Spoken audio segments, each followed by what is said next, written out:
This is Josh here from Inside Wrestling Truth, and today I have Juicy Jimmy Feltcher and Father Fear. Jimmy, how you been doing since the last time I interviewed you a year Surviving, ago? man. Surviving. You got some things you want to say on this interview. Yeah, there's a lot of things have happened over a time period, which, so some things need to be let out in the air, so to speak. Let out in the air. Yes.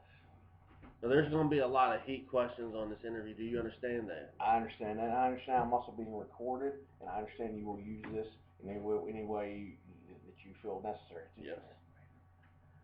All right, the first question I have for you is, how did the PWF begin, and what roles did you play in that company? Oh, boy.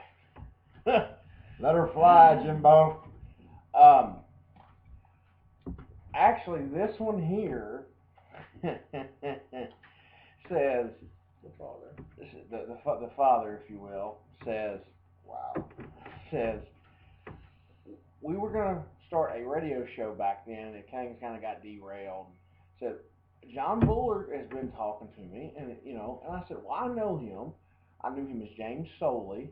Obviously, it's a gimmick ring announcer name. But one thing led to another. We started talking on Facebook or whatever, and I went down there for a tattoo because someone said, "Oh, he's a great tattoo I artist." did not say that. He said, I said the man told me on the phone that he was apprenticing at a tattoo shop down there. And I knew the man could draw a picture, okay? And he told me that he had some great things drawn up for me. And I thought, if you're going to do a big chest piece on Father Fear, you better be fucking good. So I sent your big fat arm down there and said, let him work on you, and I'll grade it from there. This tattoo that I was going to get, it's an amazing piece of art. it was supposed to be a dagger going through 3 hearts, and supposed to have like the year I started wrestling and something else. And I don't know if people can see this right there. You see that one with the hearts, folks? Those aren't hearts. Those are like busted up balloons. Yeah, and it looks like strips of bacon. Wait a minute. He tattoos like he runs a wrestling company. Fucked up. We'll get there. Sorry. You motherfucker. We'll have to edit that snippet out. Yeah, that whole but right there. I got down there, and this guy starts talking to me wrestling because I knew he had he did some independents, and ironically, he was on the first D1W show in Charlestown. It wasn't the first one, but it was the first one under Rick Brady's control there. God bless you, Rick. Amen, brother. My hero. You're number 1 in my book. Wow. You said bring the heat. Don't set me up to embarrass me now. But no, and we just got to talking. I said, and I will regret these words for the rest of my days. Although it was fun for a year. John, you seem like a pretty smart guy. Why don't you start your own company? And I would call this guy every so often. Man, you send off your promoter's license in Kentucky? Man, I'm getting ready to, blah, blah, blah. And this leads us to the night he had applied for his promoter's license, and he had been granted them. Now, from what I understand, the man went to Frankfurt in a limousine. Now, Vince McMahon's people don't even go to Frankfurt in a limousine. Okay? Now, we went to a local show. I believe it was in Shopville, Kentucky. It was supposed to have been like 3 companies working together or something. It was myself, it was Mickey Knuckles, it was Jay Bly, and him. He rents a limo. Now, Wait a minute. Okay. You rented it? Rented the limo. Okay. He rented the limo. And he takes us out to this Italian place. We're all dressed up. We go to the show. We're talking about how great this company could be, and what everybody's roles should be, and basically setting up a hierarchy. Okay. And from there, he gets his promoter's license. We get a building. first show was October the 5th of 2013, 2012. John, Anton, do you have Pops? Do you have an idea of when he? Well, since this is 2014, we had the anniversary show. It was 2012. It was 2012, and we ran our first show October 5th, 2012. Now you were talking about limos. Do you want to talk about Vader and his limo? Oh, that was great. He was on the phone promising big Leon White Vader a limo, and whatever something happened to the effect of, the limo guy had a problem and couldn't make it to the airport. What was the problem? Well, come to find out months later that he was into the limo guy. What do you mean by into the limo guy? He owed him money. Oh, he owed him money. Okay. Yeah. I thought you So- were into the limo guy. I'm not. Hey, just thought I'd ask. I want to clarify because I don't want anybody to say we're accusing anybody of any sexual deviance. Sexual deviant. But Like butt fucking. and so me and my small vehicle pull up to get Big Van Vader, Fat fucker, don't fit. and for the next 2 days I proceeded to put up with the biggest dickhead, washed up motherfucker I ever had an opportunity to work with. But he's been hitting the head a lot, so that's an excuse. Yeah, He forgets that. Praise Praise God. Praise God. God is good. All the time. People are crazy. All the time. Beer's good too. I like wine. Sorry. What was John Buller's attitude in the beginning versus the end? Like differences of styles and differences of approach. Pops, take this one. Wow. The birthday party. Yeah, well, I don't, shit, man, there's so much to talk about there. I'll tell you what I know, and this is supposed to be your interview, but I think you told me to come along to help you remember things. I get hit in the head a lot. Yeah, that's not Much all like that's Vader. happening. Yeah, So, absolutely, we can use the fact that you've been hitting the head a lot for an excuse for a lot of things, but we won't. I remember a meeting at Fearville, the original Fearville. God rest that place. Still there, but I'm not saying. Anyway, John said, and I quote, At a table full of people. yeah, It was me, you, was Mickey there? I don't remember if Mickey, I think Mickey was out of town that weekend. Pondo was there. It was a Pondo, yeah. And he told us, and I quote, this is going to be the greatest thing ever. Money will be no object. Will you please not pop a beer can while I'm Sorry. speaking? You rude bastard. And, when a man tells me money is no object, well, that means money is no object. So therefore, I was excited about it. I'm not going to lie to you. The man did an excellent job of selling himself. Yeah, he sold himself. He sold his business plan, which was, like this, which was, where you need to start any business. And it went from there to, everything's going to be great. It's going to be cool. He's talking limousines. He's going to book Big Damn Tater. And, But, hey, real quick, I'm going to tell you, Vader treated me with the utmost respect at that show. But everybody does. But anyway, that's a whole nother story. But when it all started, man, we were all excited. I can remember talking to Mickey and Jay, and man, it was like, this is going to be golden because we have no limits, we can do what we want, and Jimmy's going to be the booker. Well, anybody who knows anything about this business, and I'm not saying it because I'm sitting next to him, this is the best booker in the fucking business. Vince McMahon could use this goof as a booker, and I promise you Raw would be once again entertaining. They have my resume. They should. But anyway, Jimmy is the shit, and everybody knows it. Jimmy can get people to do things other people can't. Team Heat's not a fantasy. That's a whole nother story. But there's a reason for it. But like I said in the beginning, we were all cool. We were all on the same page, and we all knew that we could have a big production, and everything would be great. And I know I'm rambling on. The lights. now. Oh, yes. Lights. Wow, there's so many little tidbits of this thing that are amazing. How much battery life do you have on this? Yeah. Good? We're Okay. He kept talking about these lights he ordered from, was it a friend or somebody he knew in North Carolina? Yeah. And he had supposedly ordered these lights and paid for them. Now, I can't speak for anybody in this room. I never saw the receipt. But if I send a son of a bitch some money, PayPal. I don't give a fuck how you send it. If I send got you, there. yeah, if I send you money and I'm buying something from you, I don't care if it's shoes, a bag of pot, or whatever. Okay? I send you money, you send me the product. It's called business. It's a transaction.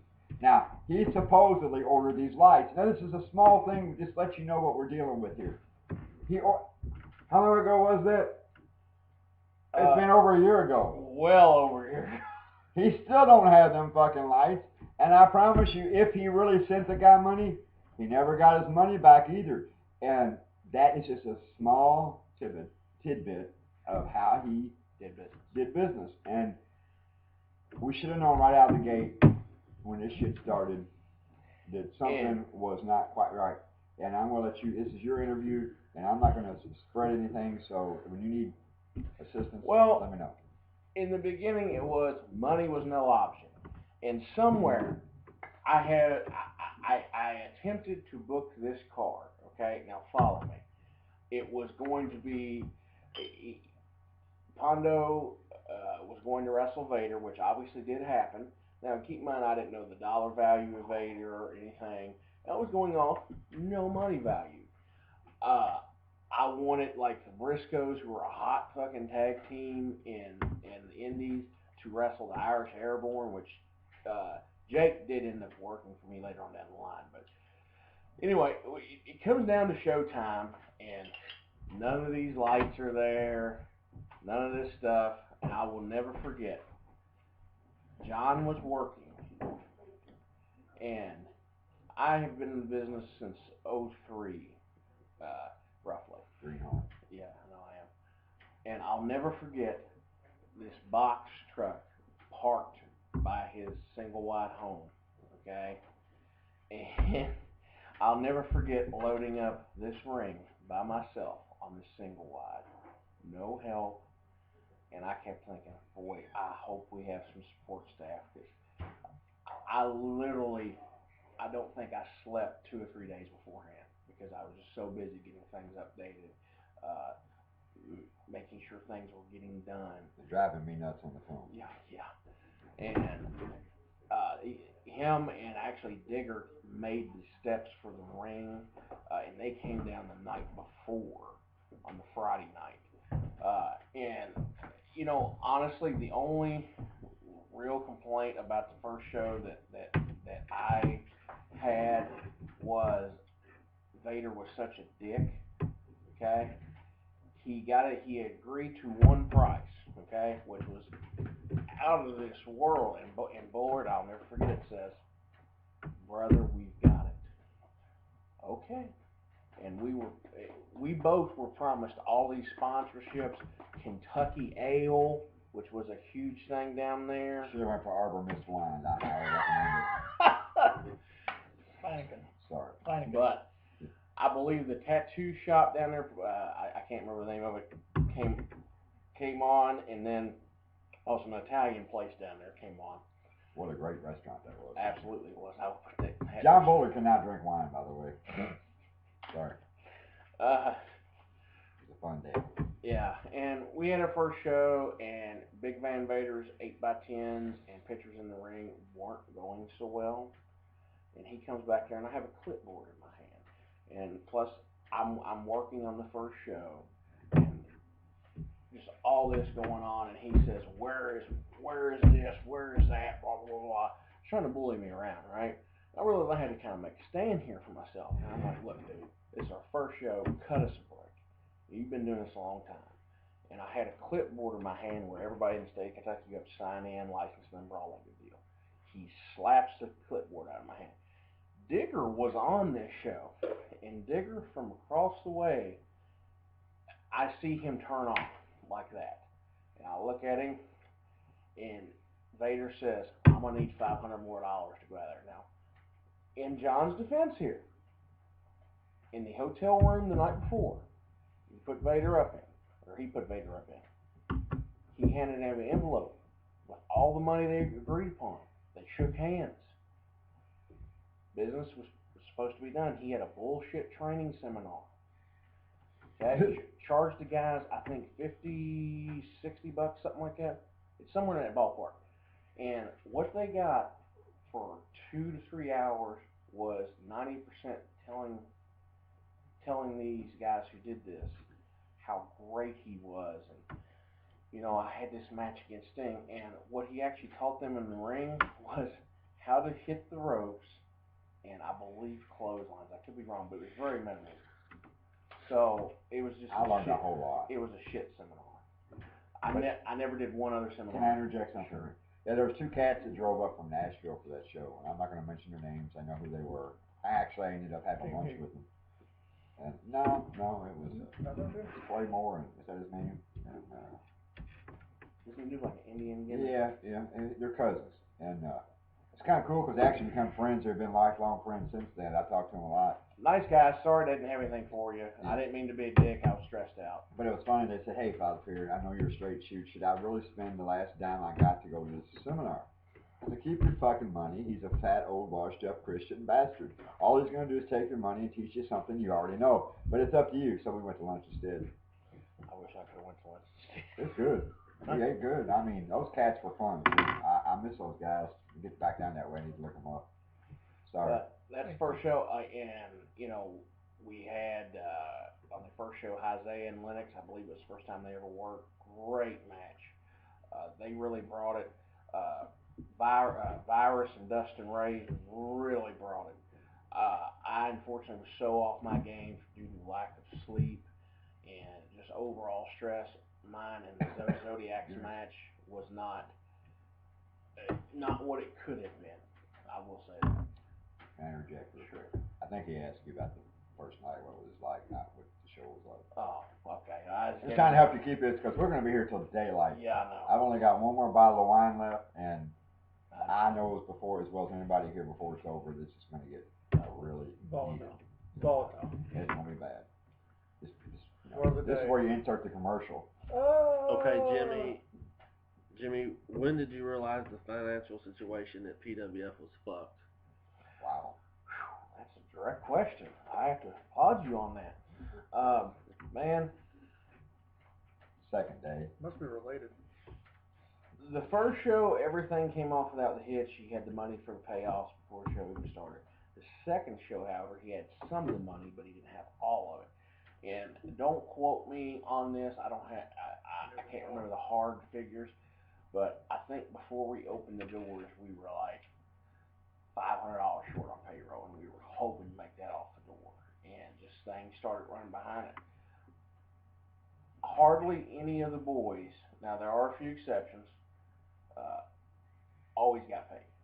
I may have not got paid, you know, and I know there's been other nights where some other roster members kind of got shorted, but all the boys always left there with their pay or close to it of what was guaranteed. So, yeah, it was really that second show when I realized. I didn't fully realize what it was till then because all I ever got told was, "Brother, we'll be fine." And I said, "Well, we're going to try to run monthly, you know, if he would have just stepped up and said, 'Look, I don't have the money to run monthly,' we would have went bi-monthly, quarterly even, because we could have done it. Because bar none, at one time, we had the hottest product in the region. PWF was absolutely the best show in the state of Kentucky. No offense to my WWA son, who's in that shit place. Now, I take that back. But I wanted to be there. He wanted to be there. He worked there. But PWF was where it was at. Our stories were better. I wanted to be there too. Our guys were hot. Athletes. We had it all.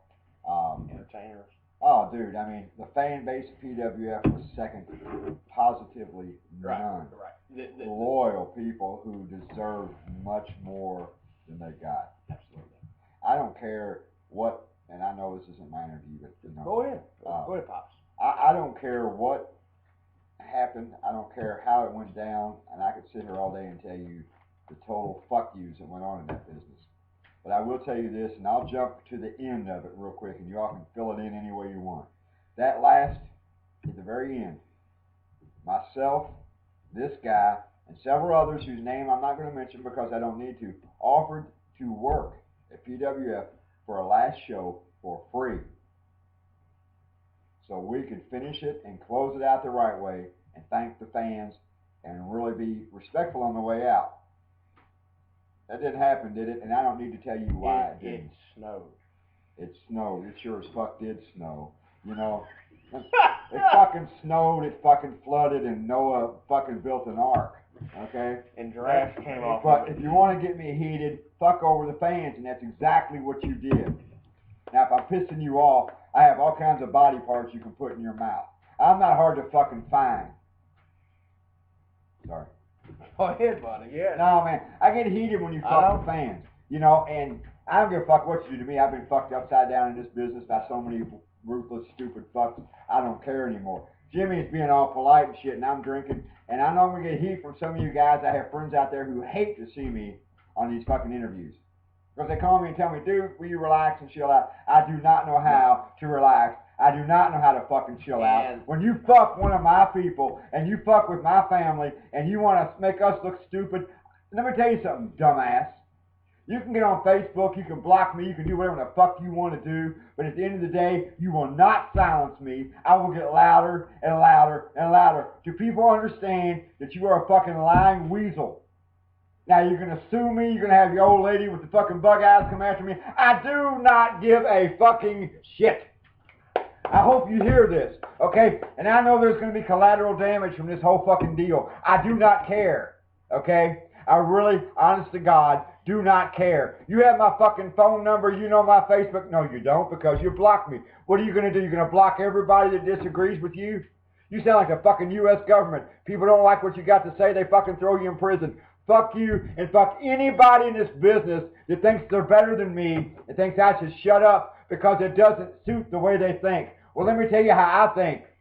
You hire a motherfucker, you pay a motherfucker. You don't lie to a son of a bitch, and for God's sakes, you don't lie to the fans.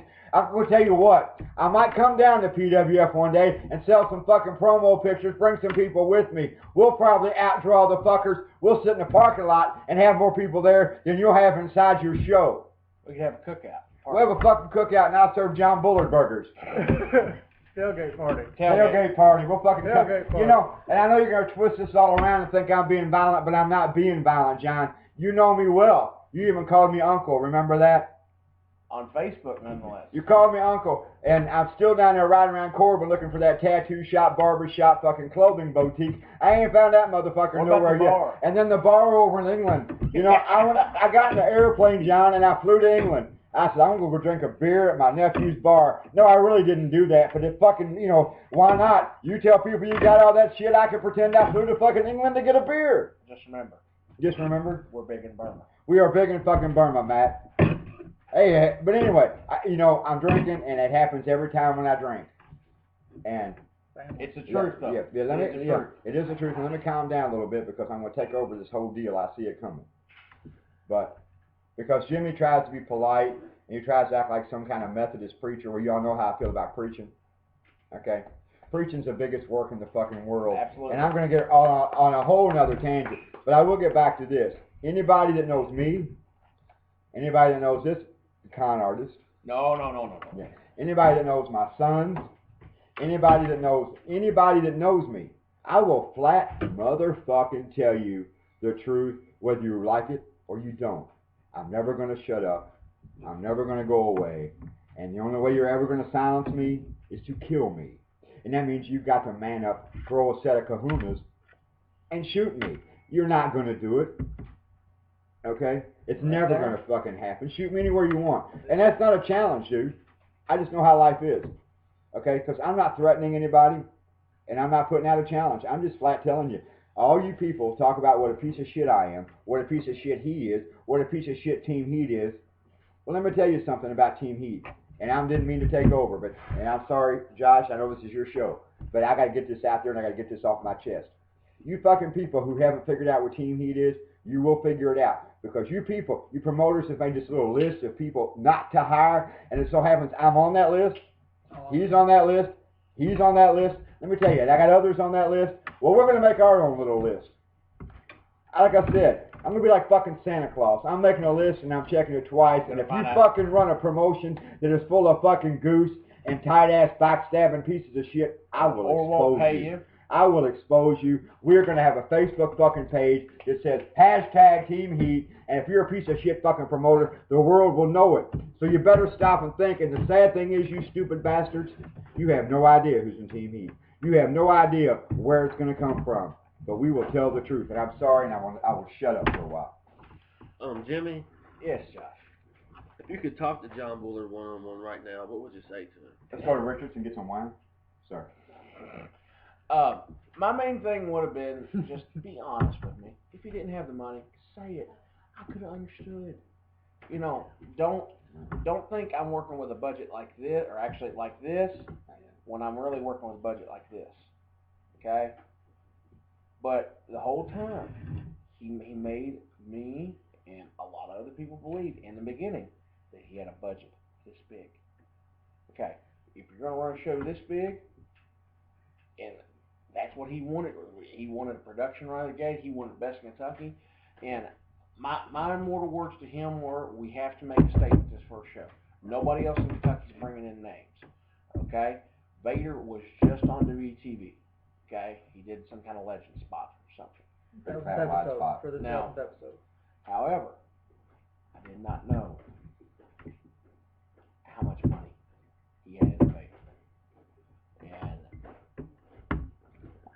I could have bought half a Harley. It was a down payment on a house. Easy. And I'll give John a little bit of credit here. I mean, he really did roll the dice. Now, me not knowing his financial situation, however, if I would have known his financial situation, we would have run shows how I run them now. You know? But when you want to be this big and you can't be honest and say, I'm this big, in the end, guess what happens? You go out of business. What? Can I say something else? You got free reign to do it. Okay. This goes out to just more than John. When you promote a goose, start being more concerned about your reaction on the internet Facebook marks. than you do your reaction on your ticket sales. You have failed in business 101. Okay? Contrary to how big your ego is, nobody has an ego bigger than me. Okay? But I understand that if people don't buy tickets to come to your show, shit closes down. Yeah, you don't need to be in business. I could give two shits what somebody thinks about me on the internet. Actually, I could give two shits what anybody thinks about me. Yeah, fuck. Period. Yeah. Obviously. Those who know me know that's how I roll. But, you know, and John got caught up in that. You know, I knew we were in trouble. The big red flag went off for me when he started talking to you about these people in Mexico and Japan. Well, you know what? I don't care. The only thing I care about Mexico is they have tacos. And the only thing I care about Japan is I have no clue because I've never been to fucking Japan. They make cheap electronics. Yeah, okay. Well, I know you have. You've been to Okinawa. Yes, they make great TVs. But I'm not, and that's not a racial statement, and I'm not picking on anything like that. Don't misunderstand me. My point is, why would you care about how someone in Japan or Mexico perceived you when you can't get people to buy tickets in the great state of Kentucky, much less the town of Corbin?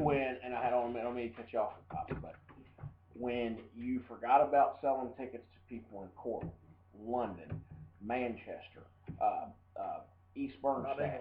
Are those towns in yes, Kentucky? Yes. Okay. East Bernstein. When you forgot about selling those tickets to those people and thought, well, this guy here is really over. He's really over on the internet. Well, you don't tell me what you're paying him, and oh brother, he's coming in for $50. Now, do you not think that I'm not going to either know the guy or get to know the guy and call him and say, hey man, you know, I'd really like to bring you in again, blah, blah, blah, blah. What's it going to take? And it's triple that price. That's what he paid me last time. What's what happens when a Mark tries to book a show? Exactly. He wants me to work for 50 cents, and he wants to pay that guy over there $150 just because somebody on the internet said he was good. Been there. Yeah, well, I feel like I've been there a lot, and it kills a lot of local shows. I'm sorry, Jimmy. No, it does. It really does. The only name that I'll put this out there that ever booked at PWF, and it was Dutch Mantel, and I heard from day one, Dutch Mantel won't draw down. Ironically, it was our second biggest house ever. It's in this country. Dutch Mantel was he was in Smoky Mountain and had not been in the Corbin, London area in, I don't know, let's just say 15 years. I'm probably off on that figure. It was a long time. And I even hooked it up with a Western shop, and what we had in him was nowhere near what people probably thought, okay? But, through sponsorships and this, that, and the other, we had one of the best houses. I booked indie. The only indie name that I booked was B.J. Whitman, and I booked him specifically for Ryan Dookie to get our local guy over. Dookie, what a great guy he is. Dookie rock. Love Disney. Guys, let me talk about Dookie real quick, because this thing's going to go on for a long time, I hope. Yeah. It's a PWF deal, and I admit, because I take a piss break. You go. Okay. You keep going on. Southern Kentucky was a new ground to me because I'd really never been there. And Jimmy told me, come on down, you'll like it. So I was like, cool. But when I went to all the shows, I will still say this. The loudest pop I ever heard at PWF, bar none. And I forget which one of them towns it was, but I was sitting in the crowd actually because London. Thank you, Jimmy. Voice from the commode. When Dookie came out, I swear to God, people, it was like a rock star had just came out to the. Jimmy's pissing in the door to open. You gotta love this world, Wow. Anyway, we'll leave this in because. But Ryan. Wow. Ryan Dookie got the loudest pop. He absolutely. When he come out, I was like, damn, did Hulk Hogan walk in the building? But while I'm waiting for Jimmy, I'll fill this with some love. How's that? You see a gentler, kinder father figure. Ryan Dookie rocks. I used to really enjoy hanging out with him in the locker room. And there's so many guys that were so great and actually gave their heart and soul to PWF. Mickey Knuckles, Jay, IOU, obviously, Jordan, picture perfect. My boy there. I mean, he was over like Jesus at PWF. Let me see that. And, yikes. And tell Vince I'll call him later. I'm not, don't interrupt I'm having fun now. I'm spreading a little love, okay? Ryan Dookie, Derek Neal, hands down, greatest feud in PWF history. Positively. And look at that picture. Die, Dookie, die. Dookie was the man. And I'm going to tell you what. What can you say? I know it's more like we're having fun, right? Yeah. The real deal, Derek Neal. Picture perfect Jordan Cage. Cash, Flo. Scotty Vicious, obviously. Scotty and Cash is a tag team. The most heat-getting son of a bitches I've ever been around in my life. And the most. Bobby Blade. Wait a minute. Don't steal my thunder. Okay. The most underappreciated man ever in the state of Kentucky. And Bobby, you had to know this was coming. If you didn't, I'm going to go ahead and lay it on you right now, brother, because a lot of people will watch this. You, hands down, were the best, will always be the best, manager in the state of Kentucky. And anybody who disagrees with that doesn't get this business. And eat his dick. Yeah. You were the man. You earned my respect more than anybody in our position. Unselfish. All of them. You would do whatever it took to put the show over, and I always appreciated it. Unfortunately, the guy who ran PWF would never let me and you do this because we'd rock the house. You know it. I know it. Although it's supposed to happen. happen. It was supposed to happen. But Bobby, hats off to you. I know you're retired, but I do love you, and you know how to get a hold of me, and I always enjoy working with you. And that is probably going to be the last fucking nice thing I say tonight. So, hey, hats off to you, Bobby. You got the last stroke of the night, and I'm an old man. I'm a couple years old. I've been drinking. My bladder's shrinking. My prostate's growing, and I got to piss. Okay, see you in a minute. Jimmy, what do you miss the most about PWF? The camaraderie that what the guys had. The dressing room was second to none. We lived, we died together. There were nights that, you know, the houses when we started up were going up, up, up, up, up, up. They really did peak out in January, February. I think we're the only company that did not one, but two benefits, not for charity, for our own wrestlers who had been hurt. One of which who didn't even get hurt in our ring. Okay, and the other one, Max Misery, and I don't know if he want me to publicly tell this, but I will. Max did some sort of moonsault in Corbin and hurt his knee real bad. I'm not going to go into details about what all happened, and unfortunately he could not go back to work.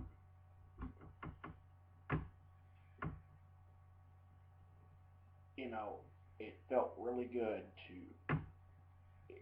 He fell behind in his bills, and we helped him catch up. You know, and just how good of a dude he is. You know, and to help him be able to do that, I would not trade that experience in the world. You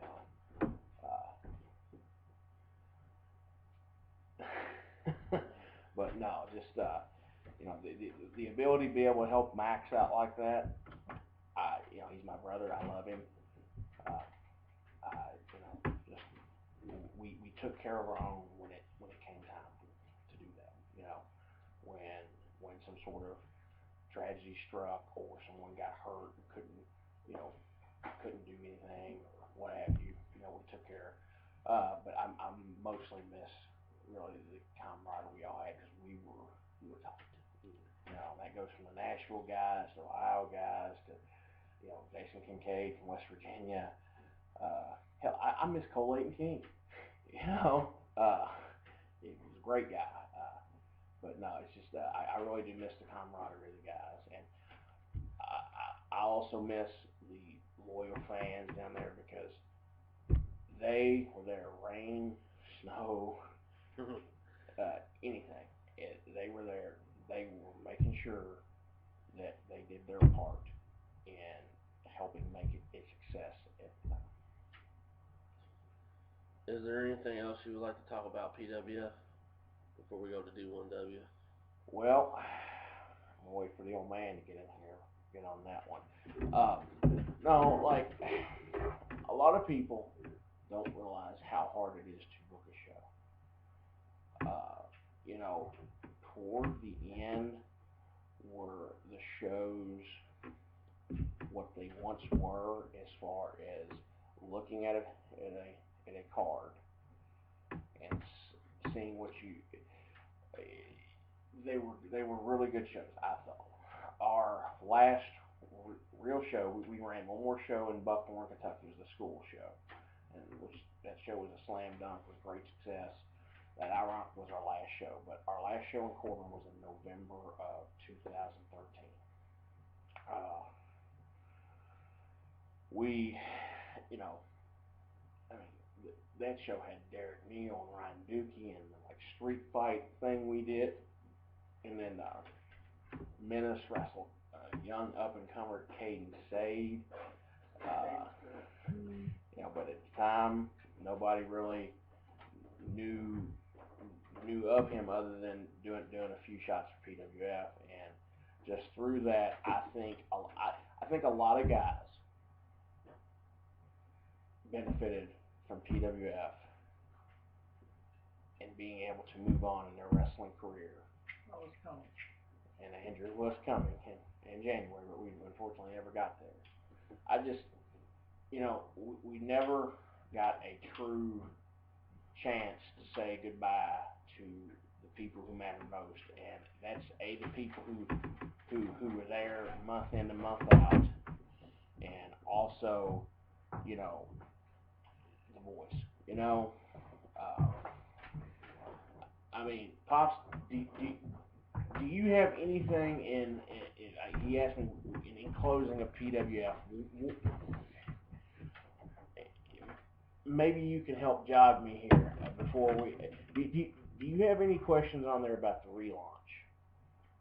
Was there one? Oh, yeah. Oh, I don't know what was said because I just got back. Repeat that question, Josh. Was there anything else you would like to add about PWF before we go to? And I basically said I miss the camaraderie of the boys, and the fans that supported us, rain, snow, shine. You know. Rain, snow, shine. Yeah. It's like a drunk mailman. Yeah, I got a lot I'd like to say about that. You really want me to go there, but I will. Get it? In closing, when PWF fucked over their fan base, it was a sad day, man, because we had the best thing going. Everybody knew it. We had the hottest angle ever. John wouldn't play ball. He was afraid. I'm not sure why, because I never had any heat with John. And I tried to tell him, man, all the time, dude, let's just get there. Let's get this thing done because it's going to go great. And he never wanted to look weak. He wanted to always come out on top and make the fans believe that he was like the Pope of wrestling. The savior is what I used to call him. And it used to be a running joke. You know, John was the savior of wrestling in Kentucky. And the fans truly believed that. They loved John. But unfortunately, the last night that I recall, and I could be wrong. November 8th, I believe. Okay. Or November 2nd, I'm sorry. Okay, regardless of when it actually was, we knew then. We knew going in this was going to be it. There was really, I mean, it was pretty obvious what was coming down. Water was getting in the Titanic. Yeah, boy. And we're not related by blood, but I will say this: me and Mickey Knuckles are on the same page on a lot of shit. And I remember, I call it the shot heard around the state of Kentucky. When she took that leather strap and lit that son of a bitch up like a chihuahua on a hot grill. And for a brief moment, I felt sorry for John because I thought, man, he's going to think we did that on purpose. And I'll go ahead and go on record and say that was never, ever a plan. It just happened because you happened to roll in the wrong spot, and that's God's truth. And but how appropriate it was, because you were spanked, John, because you took the coward's way out. You never let us say goodbye to the fans. And it was a sad day because I think I heard him say when I was leaving, our locker room was second to none. Man, some of them people in that locker room were still close friends to me. And I've talked to them every day. They're still fans, believe it or not, that talk to this old grumpy fucker every day. And me. And him too. And the really shitty thing is when it came time to close the doors, the first time around, that, and my point is, we, the boys, were the ones left holding the bag and to tell the people what had happened. yeah, John disappeared. He absolutely vanished from Facebook. Chicken shit. Yeah, he said he was going to make a statement to the fans. He never did. He left me so pissed off that I really, truly was going to retire from the business, and I thought I will not let a guy that looks like Reba McEntire make me retire. I refuse to do that. And I talked to several friends. And believe it or not, I do have a couple friends in this business. It's a short list, but my friends are real friends. And yeah, Team Heat, baby. And contrary to what anybody else might think, and I'm not putting myself over here, but just bear with me, people, because my ego was second to none. When you close those doors and you shit on the fans, no, you took no heat for it. They bought into the angle so well, John, that they thought I ran the company into the ground. It was amazing. I knew then, man, we got these people hooked. They're like sucked in. They believed I ran the business. I ran the company into the ground. They were blaming me. Does that tell you something, stupid? Doesn't it tell you something? The people bought the whole fucking deal. And what did you do? You stuck your tail up between the crack of your ass, took your man. Blamed it on depression. Yeah, and now let me tell you about depression. Yeah. I'm going to cut you off here. Sorry, I'm gonna cut off. I better. And worse. At the end there, he wanted to talk about depression, this, that, and the other. You know, wow. Depression's when your mom dies and you're at the show the next week. Yeah. Fuck you. I don't want to hear about depression. You know, Been there. I saw this boat doing this. Okay. Now, keep in mind, I'm watching this as if it were my kid. I have nothing else, you know, to really going on in my life. Okay. I'm seeing this and thinking, you know, I'm seeing it sitting there dying. Okay. And I'm thinking, don't start crying, please. No. Because I know it's a passionate thing. No, it is. And it was left on someone's doorstep to fucking freeze to death rather than going out back and shooting it. Yeah. And one more thing there, too, that I would really like to say, because we're talking about the closing of PWF. I find it ironic that while it was closing, you had the best booker in the business. And I'm not saying that because he's sitting here trusting people. The guys do all the work, you know. Yeah, but it's like this. We had the best locker room in the business. Absolutely, hands down. We all loved each other and we all were there for each other. And for you to let that go because of your ego, because I know for a absolute fact, me, because I'll go ahead and put this out there for you people who don't know. I am not broke, okay? I have money, contrary to what another promoter in another town might tell you. I have my own money. Your mother was an avid bowler. Yes, she was. She was, God rest her soul. But she was an absolutely good lady. She sired me. It don't get no better than this. But, you know, we offered to bail you out. We offered to work for free. We offered you business. We even offered to draw you up a fucking business model to turn it around so we could continue running the PWF without missing a beat. What did you do? You lifted your leg and pissed in our face. And then you wonder why we have a little bit of heat with you. Now, should we talk about Brian Wagner? No, because Brian Wagner's not in the business. He's a mark that wanted to play wrestling. I have no heat. No, but he didn't know what he got himself into. No, he was in over his head right out of the gate, but you know as well as I do, because we've seen the text messages where him and John, and we've got them. If any of you people want to see this shit, we have it. We have the text messages where him and John backdoored this man, Jimmy, to get him out of the picture, which was stupid because Jimmy was getting the guys at a great deal. And you don't sell hamburger if you can't buy it right, okay? Simple logic. And they tried to backdoor this man and run PWF without him. So if you go without him, you go without me, you go without Jordan, you go without others whose name it doesn't matter. But the point is, you can't fuck one of us without getting fucked back. And real quick story about Jordan.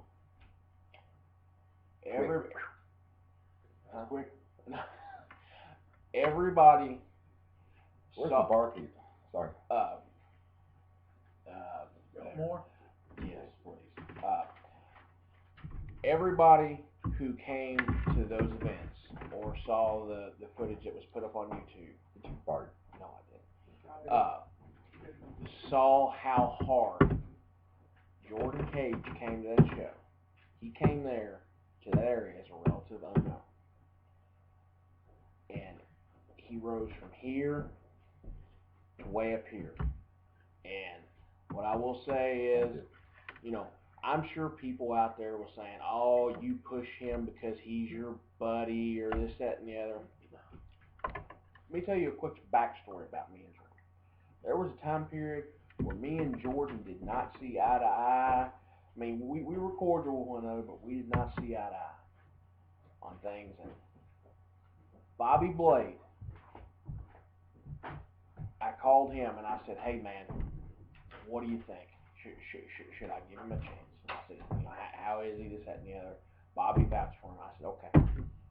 And he truly started at the very bottom. I'm talking pay scale, everything for me. Absolutely, he did. And today, he's one of the most recognized workers in this region, bar fucking none. And Other than me. but and two, you know, he has proved through his in-ring work and also the way he carries himself what a person he is and what kind of worker he is. Bar none, one of the, you know, the people gave him the name best in the state. You know, Best in state. best in the state. Get it right. Okay, He's one of my boys. I manage him. but Because a right head. But bar none, you know, the match he had with Jason Kincaid in Williamsburg, Kentucky, Epic. that went an hour.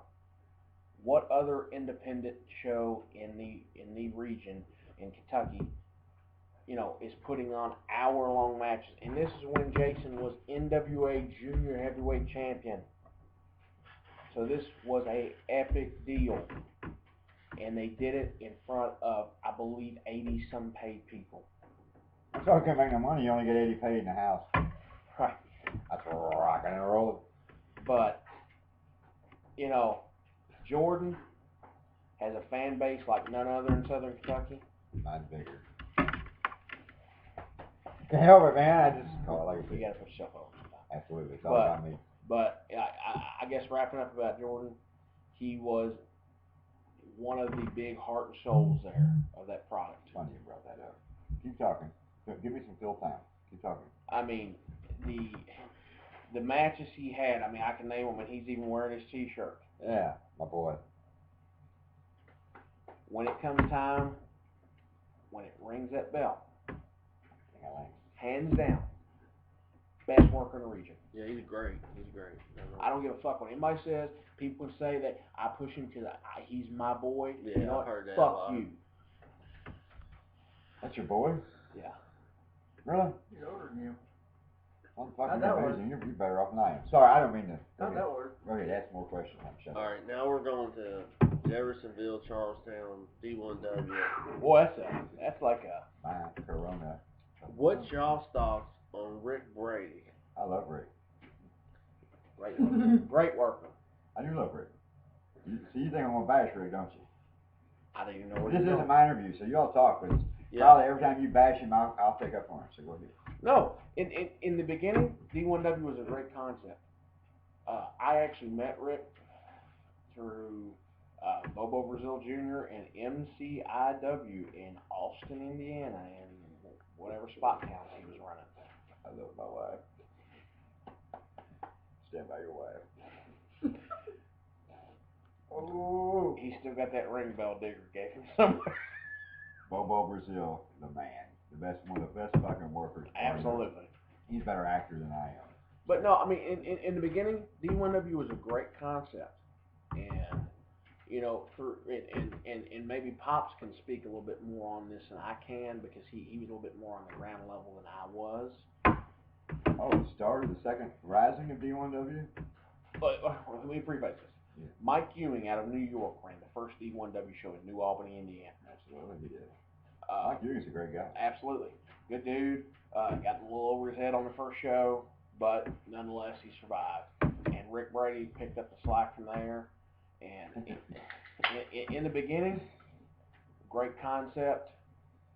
You know, he's a survivor, man. He is an absolute survivor, and I know I give him shit. You know, business-wise, will me and him ever get along? Fuck no. But he is an absolute survivor, and I will give him credit on that. He has survived more shit storms than I've ever seen any. I don't know, Ian's sure survived some too. Yeah, true. Absolutely. I'll give him credit too. Who are some guys that's worked for D1W that you've had heat with, Jimmy? Wow, you have heat with people. I want to watch this entrance. It'll be good.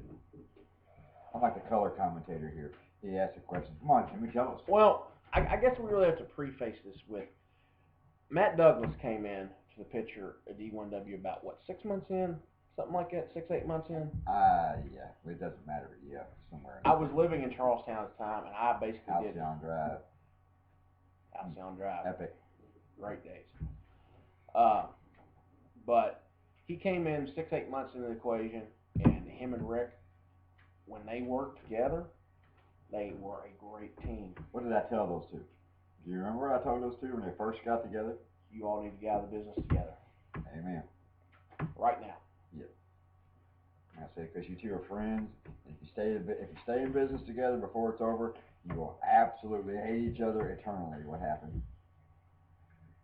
And Rick came to get the ring in the Mustang. I'll never forget it. I'll never forget how he was going to fit We that had Mustang. so much fun on the phone that night. Matt Douglas called me. Rick called him. And I mean, within seconds of each other. Yeah. And I believe both of our opening lines were, "Wow, you're not going to believe this." Yeah. Jimbo, man. Wow, it's crazy. I mean, what do you tell somebody? Call the cops, dude. I don't know what to tell you. Hell. But you can't go pick up a ring in a Mustang. You know, I was like, never mind. That was a great night. Yeah. I actually do, truly, have this little warm spot in my I do heart too. for both of them cats. I do too. You know, and I don't know why. I think because Matt Douglas treated absolutely. Matt Douglas Absolutely. lined my pocket with cash. And- I know we're not here to talk about Matt Douglas, but Well, I'm sure if we're talking about D1W, we have to in the early stages because. yeah, that was a clusterfuck way to happen. Those two It was. never got together. But you know, and That didn't sound right at all. I'll go ahead and put this out there. I don't know what your opinions of it is there, but Isaiah, the absolute foundation of Destination One Wrestling. Dude, he was the foundation. He was the walls. He was the roof. He was the chimney. He was the heart and soul of that company. And He talked me down many a nights, and ironically, after I exited that company, me and him had many conversations because the parallels of what was going on at D1W with him and PWF with me, we had a common ground, and we both kind of leaned on one another. We still talk about it to this day. You know. I know who he is. And I'll just leave it at that. Jimmy, is it true you were let go from D1W for having a cocaine party? And did not invite me. Not that I'm going to do cocaine, don't get me wrong, but I would think if the bastard had something, he'd invite me. Now, Wow, where did that come from? As he Okay. rubs his nose. okay, now, I had just done a Loser Leaves Town match with Digger, which back then, I don't know about now because I don't watch their shows, was the only angle they had going, okay? Me and Digger, who was the ring announcer there, went for 8 months. Yeah. And Digger is, if you're not from Charlestown, Indiana, He's over. he is Charlestown, Indiana. I used to live there. And me and Digger, honest to Grocery God, store. we'd go to the grocery store to go shopping, and it was embarrassing because these chicks would come out of the woodwork and run, Digger, Digger, Digger, and then kiss Digger. And I'm like, holy shit, Digger, where are you getting all these women from? And anywhere you went in the city of Charlestown, and I'm not exaggerating, everybody knew Digger because Digger's the man in Charlestown. He could run for mayor and win. Absolutely could. Sorry. But we do this big street fight, and me and Rick had got into it over issue of pay because, I'll be honest with you, Matt Douglas was taking a lot better care of me on Saturday nights in Madison. And I made the statement, Rick, I would rather work for Matt Douglas any day. And I said, I have more fun at SCW because he allowed the boys, some of them, to be themselves and tell their own stories. Whereas at D1W, it was more, it had to be controlled, except for the bar show. Best show Pirates D1W Code. ever did. Absolutely, hands down. But we did a deal there where I came back under a mask. I don't remember what my name was. I don't know what they called me. But Pound them cowboys. Was it the blue meaty? I get to the building and I'm told, Jimmy, you are working Simon Says. And I love working Simon Says back then. Can I interrupt you though, real quick? When you were told that you were working Simon Says, you turned to me like some kid who had just walked into Toys R Us with $1,000 gift certificate. And I'll never forget it. You said, damn, I get to work Simon. It's going to be a great night finally. I get to go out here and really get down. And I get to put on a show. And he was excited, big time. Yeah, I remember it very well. And before the show, I had a couple beers, okay? Not 2 beers. Two, count them 2. And, yeah, they were Tall boys. But you're a big boy. right. Which was not uncommon practice in the dressing room. Would you say? Oh, absolutely not. And he put me with Trash Cassidy, which I have no heat with Trash. She was a young girl at the time. She was trying to make her way, and then put me with this bitch named Serenity. Wow, you have to be so rude, man. Sorry, she was a cunt. Wow. And they put me in a handicap match against her, and I'm told, I need you to go out there and put these girls over. I've done this gig, no problem. Serenity is about as big as a toothpick, okay? And I'm giving her the clubs over the back, okay? And she's popping up like she's John Cena. Steroids. Yeah. And I remember a conversation in the ring. I said, are you going to work with me? And she cussed at me. I think she said, fuck you or something like that, okay? That's not nice. Yeah. They wanted to do these ridiculous spots where they would whip me off. Now, 2 chicks who aren't half my body weight want to whip me off and give me these moves where I take these bumps. Sorry, been playing this game too long at that point, not going to happen. Okay? I would put them over any day. But this girl constantly just kept no-selling me. She would get back up and she wouldn't sell. Well, I went to go, and I got progressively more snug with her, okay? And a lot of people think I hit her in the back of the head on purpose. Absolutely not. And beat up a girl. And I'm going to use your head as a demonstration right now. Thank you so much. But she raised her head, and as I was going to hit her in the back right here, okay, it come across right here, okay? That woke her up. And the hush that you heard in that building, because when this hits, and it's coming, I mean, you can't fake it. And my mind got to churning, because she shot right back up, although she was woozy. Yeah. And I said, fuck you, I'm not putting you over. And they had this goof of a manager with them. I don't even remember his name. He come in and taps me with the kendo stick like that. If you're going to hit me with a kendo stick, hit me. When it comes time for the finish, I kicked him. I was not going to make myself look like a piece of shit, because everybody knew who was under the hood, okay? And at that point, sorry, Trash, you got caught in the crossfire. I know that you held some ill will there for a while, but me and you talked. But to the other bitch, fuck her. I mean, she has no business in this business. She was a rat, okay? Damn. Yeah, the youngest son likes rats, so they'll give him a name. Right. He's going to die of a disease over there before it's over. But, no. Super DNA. But no. And when I hit her in the back of the head, everybody powdered, and basically they left the ring, okay? And they threw the match out or whatever. And John Gray's in the ring saying, brother, what are you doing? What are you doing? And I'm like, dude, I said, fuck this bitch. And Rick, you put me in that spot. You set me the fuck up, hands down. You knew those girls. I'll exclude Trash, okay? You knew that chick could not work, let alone with someone like me who can be a little snug sometimes, okay? You knew that me and Simon would have tore the fucking house down and you fucked me. And then to have the audacity to call me and say, well, I'm going to have to let you go, and this, that, and the other. Then it got to be the rumors of 2 beers went to, I was doing lines of cocaine on the table in the dressing room. That's what I've been told. And he would tell anybody. And it was just a complete farce, fucking bullshit. And, the fact that I was sour for a long time, I still am. And he tried to hurt my reputation. And, some people he succeeded with, others he didn't. So, that's my first exit of D1W.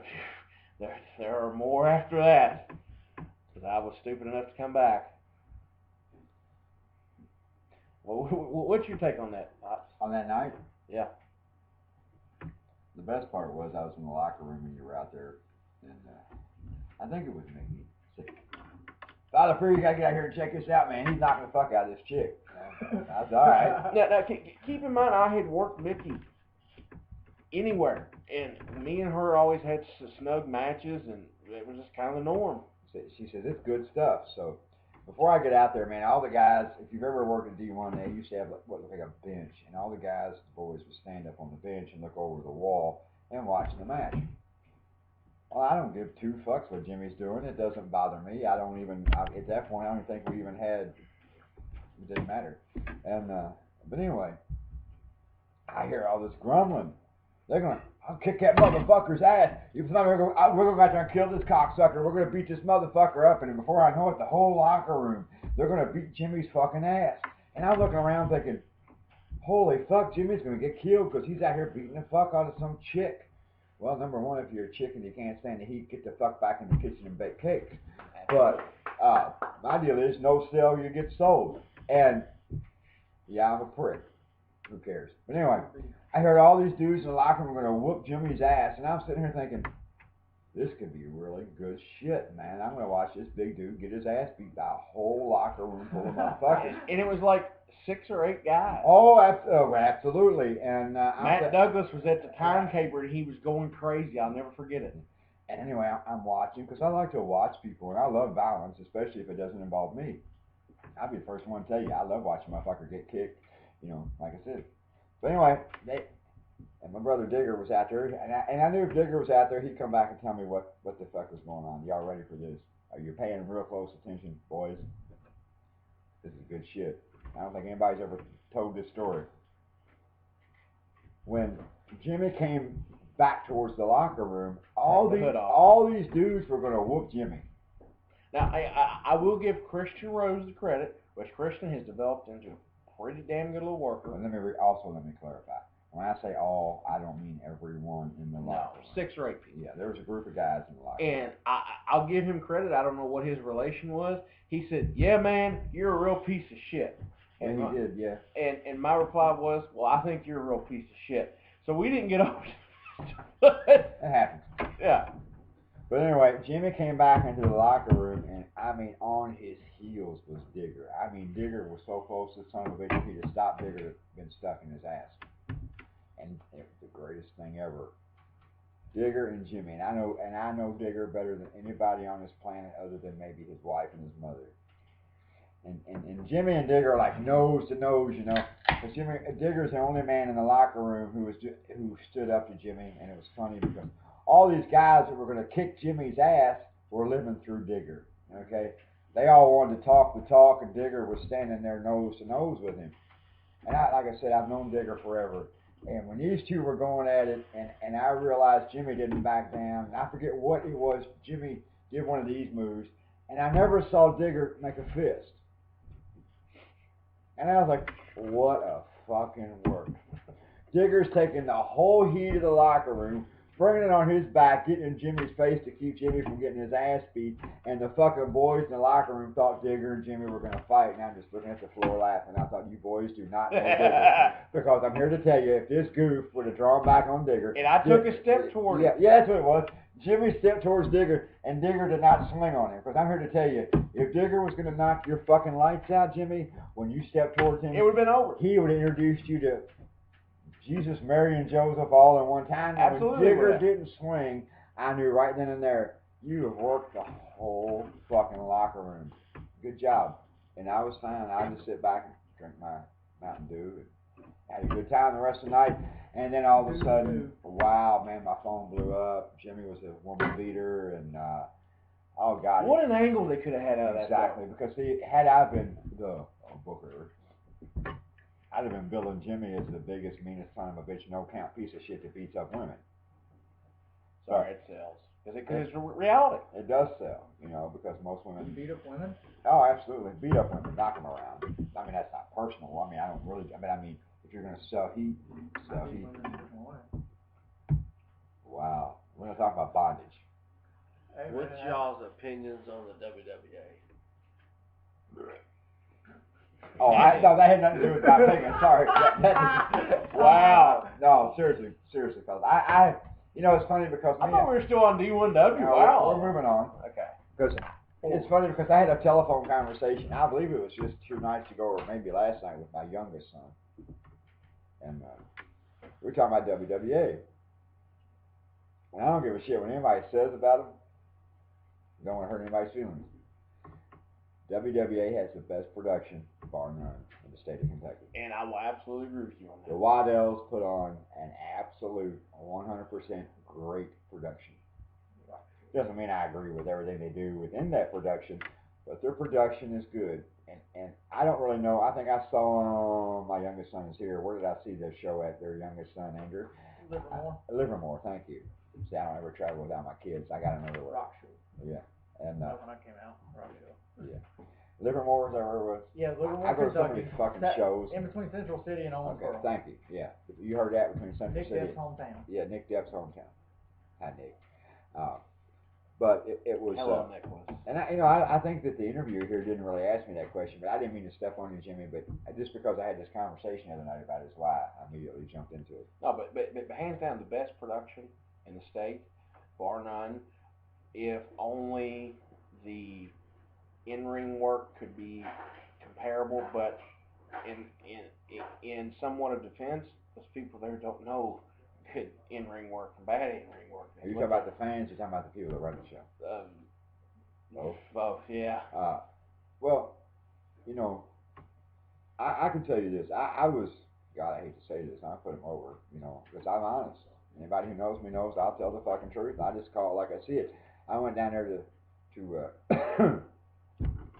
support my newfound son, because that's what you're supposed to do, you know. But that's, and it was cool. The only person that ever walked up to me, that this kind of set me back, was Nick. He walked up and shook my hand, I think, and said, "Hey, how are you?" Obviously, the rest of the guys, A, they didn't like me, which happens a lot. Or B, they were told not to associate with me because I was Charles Manson's cousin. I have no idea. Or my father. Or his father. But, you know, his father, not this father, that one's father. Could be. I got more fucking kids than Dr. Seuss. But I enjoyed the show. Nick and Andrew were over like great shit. But I just have one small problem. And you're not going to be ready for this, Waddells.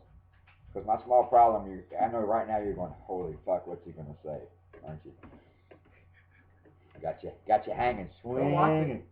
Don't watch it. Swing low. You ready for this? Your house lights in your building.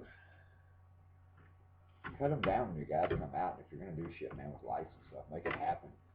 Other than that, I mean, your fan base down there loves your show, and they love your product, and they love your workers, so you're doing fine. But just remember, when you send them up to CCW in Evansville, Indiana, at the Coliseum, we run once a month. If you ain't going to bring your ball sack, you might as well stay home, because if you don't, we'll send it home for you. And that's all I'm going to say about WWA. Well, Follow that, big boy. well, I will. We had one of their talents booked at CCW. Which one would that be? Nick Depp. I know Nick. Yeah. Nick was nice to me. He was a good boy to me. Yeah, I never really had a problem with him. He smiled shit. I think he blew me a kiss. When I book you for a block of dates at the Coliseum, right? and have this big angle worked up for you, and all this, that, and the other, and you agree to these dates, and then all of a sudden, well, I can't make it. Well, why? Chris Waddell's running the show. Really? After you've agreed with me to come in and work, you're really gonna do that? Peter Pan. You'd fly too if your Peter was in a pan. But Sorry. his first night, he was scheduled to work Bad Attitude Brian Beach. I got that one. What a big prick he is. Thanks, Nick. Yeah. Brian Beach. Ooh. Mean bastard. Positively one of the best workers in the business. The most believable, hands down, protects the business. Shit out of me. He scared the shit out of Andrew. He beat the shit out of He Andrew. beat the shit out of me. Not really scared me. I wasn't afraid of him until he started kicking Liar. my ass, and I was like, Liar, oh, you were this is afraid some- of it. You this is called some me every shit. night. Oh my God, is Brian Beach gonna kill me? I said probably. That's not what I said. I wasn't afraid of Brian until I got in the ring with him and he whooped my ass Well, from pillar to post. Long wet your story short, A little bit. he cancels the booking where he was supposed to wrestle Brian Beach. Because, you know, I'm sorry, but you're going to hit me up for a payday, but you don't get a payday from Chris Waddell. Sorry, it's bullshit. You know what I mean? You know, when you come out with your hand out to me, and you know, at Waddell's show, okay, I'm going to work for free. When you're making him money, one day, kid, you'll smarten up. Okay, can I say something Sure. now? Sure. That little speech you just gave Yeah. is great in Utopia. Right. Okay. You're not gonna be ready for this. I'm gonna defend him. Okay. Okay. What's his name? Nick. Nick. So that shows how much I really know about the guy. I mean, I just moved on and went on. But you No put big deal. yourself in his position. The only real guy he's ever worked in his life is Andrew. I don't know what else he's done. But now, you put yourself in his shoes. He's going to drive in his car to CCW, which is known as the most violent wrestling company anywhere. You expect him to crawl into the ring. Are you waving at me? He worked Christian Skyfire too. Okay. Oh, Sky Maggot? Yeah, but I Wow. okay, who's better, me or Christian Skyfire? Oh, We're just dude. gonna put that out there. I've seen Yeah, you we'll flush say turds Andrew. better than Christian Sky Maggot. Anyway, Winter teeth. winter teeth, summer teeth. 3 above, 4 below. Yeah. And they're all green. Fall Ah, teeth, they fall out. Yeah. Anyway, I'm not gonna go there. I don't give a fuck about Christian Skyfire. He don't love me. I don't know why. But you've done knocked me off. You fucking derailed me. Okay. Nick Depp. Nick Depp. Yeah. Now, put yourself in old Nicky Depp's shoes. You're going to the Coliseum. You're going in there alone. You know that you got a little bit of heat with your ex-friend. Not ex-friend, because I shouldn't say that. We Your were friend. friends with them. Your friend. And he's still your friend if you are And you with have him. this Yeah. Terminator standing in your way. And you got to work Brian Beach. Terminator. Yeah. Terminator. Now, Nick, in your defense,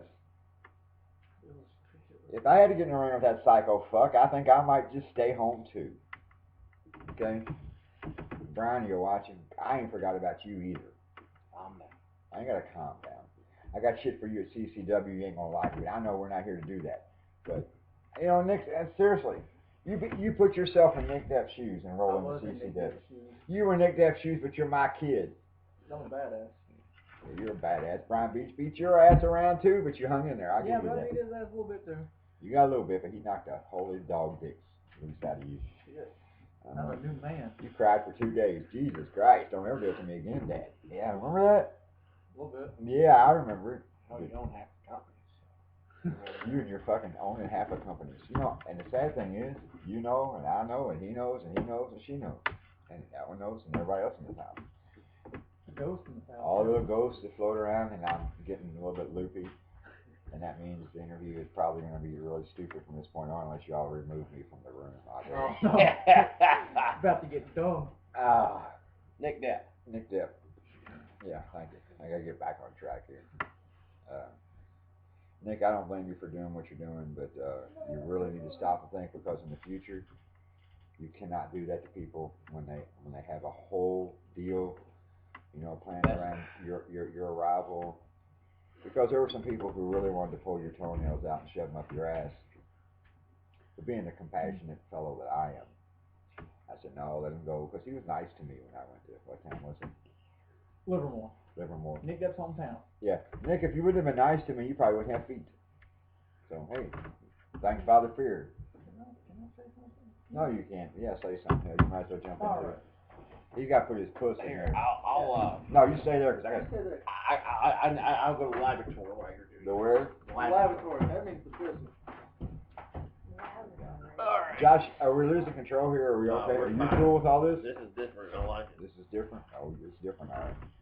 All right. He's Nick? drunk. He's drunk. I can tell by his I'm hands. not Look drunk. like his hands get flipped around like All right. some psycho bitch. Nick, That's your fucking cold, dude. I know, I'm like dead. Alright. Like, Nick, I was the guy that fought for you to get in CCW. Yes, he did. He tried From to day tell me. one, I was the guy that was like, hey Jimmy, book this guy. I can do some stuff with him. And I was like, we can have some good matches. And if you want the best out of Nick, I'll be the guy that can bring it out of him because I'm used to what he does. And you kind of shit on me. I thought I smelled something. You know, it was kind of like pie on my face, man. It was really embarrassing. You could look at me like that. I like having power on my face. I don't know where you're from. I like pie too, man. Yeah. Box, whatever you want to call it. But that's Fur we're I might be old, but I still got taste buds. Jesus. All right. I could be him too. Sorry. All right. Yeah, but still, like, you kind of like shit on our whole friendship, and it's just I can't help it. But still, like, it all goes back to, like, I fought for you to get in the company, and you just kind of, like, stabbed me in the back. And it's ridiculous. I mean, we were supposed to be friends, and you just don't do that. Like, you don't, it's bad business-wise. Now you got a stigma on yourself. Oh, this guy's not going to show up if he gets in a rough spot. That's the way it is. Yeah. I will have to agree with that. Set a precedence to kind of bury yourself. Was that moonshine? I'm around a whole bunch of drunks. I'm the only sober one here. The plant? We're watering. Come on in here, Jimmy. This is your deal. Just what kind of interview are we doing when we're playing The Weekend Gardener? Is Jack and Hank here? Jack and Hank, here you go. Where's the Mercy Brothers? Looks like he's blowing the plant. Is it gonna go? We're filming some kind of weird porno right now. Okay, the plant's watered, guys. He's in the bush. Good job. Do it in the bush. Good job. This has officially become a Team Heat interview. All right, Jimmy. Bring it on in. Bring it Sure, on in. Josh. You can put over here. Where are we going at? What are your thoughts on benefit shows? Jimmy's out of the picture. We gotta do this shit. And Come on over here, man. what Come on in. promoters pocket the most money? Holy crap. Oh, hell. Oh. Well. So ugly fucking picture right there. What promoters pocket the most money off benefits? The ones that had the biggest crowds. No, we want names. Pick one. Names. Pick one. Just pick one, because I've never met a promoter yet that won't. Let's go Southern Indiana. Ooh. I don't even want to be a part of this. No, I don't. Yeah. Just remember, when you answer this question, be sure you know what you're saying. Right, and I will say this. It has been common practice for a long time with benefits to, it's a fundraiser for the person or the company. He's going to sugarcoat this. Will you just get to it? Quit being a bitch. Let me Quit just being a ask you bitch. this. Let me just ask you this straight up. Just bringing the heat. Who pockets more money, Rick Brady or Enron? Wow! Holy blender. Wow! I know who you are. Wow, dude. Really? I like both of them, but who pockets more money? Ooh. Ian's a smarter promoter. I mean, let's be honest. That's a good answer. Boy, that was politically correct. Ian is a much smarter promoter there. He's been in business for much longer.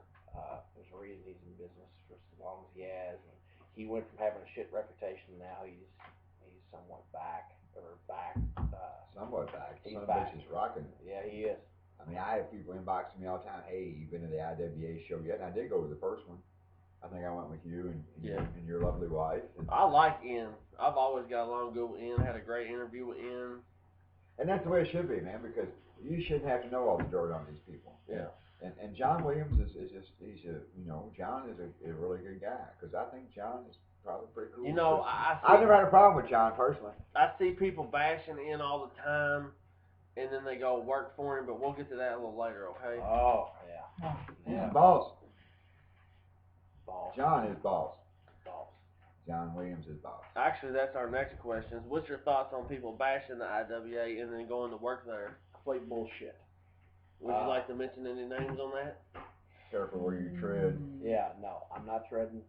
It's Because just... you got, can I interrupt you for just a minute?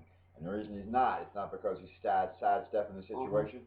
Is there are some people in our world that are doing what they've got to do to get by. And we've learned to come to grips with that, and we don't hold it against them.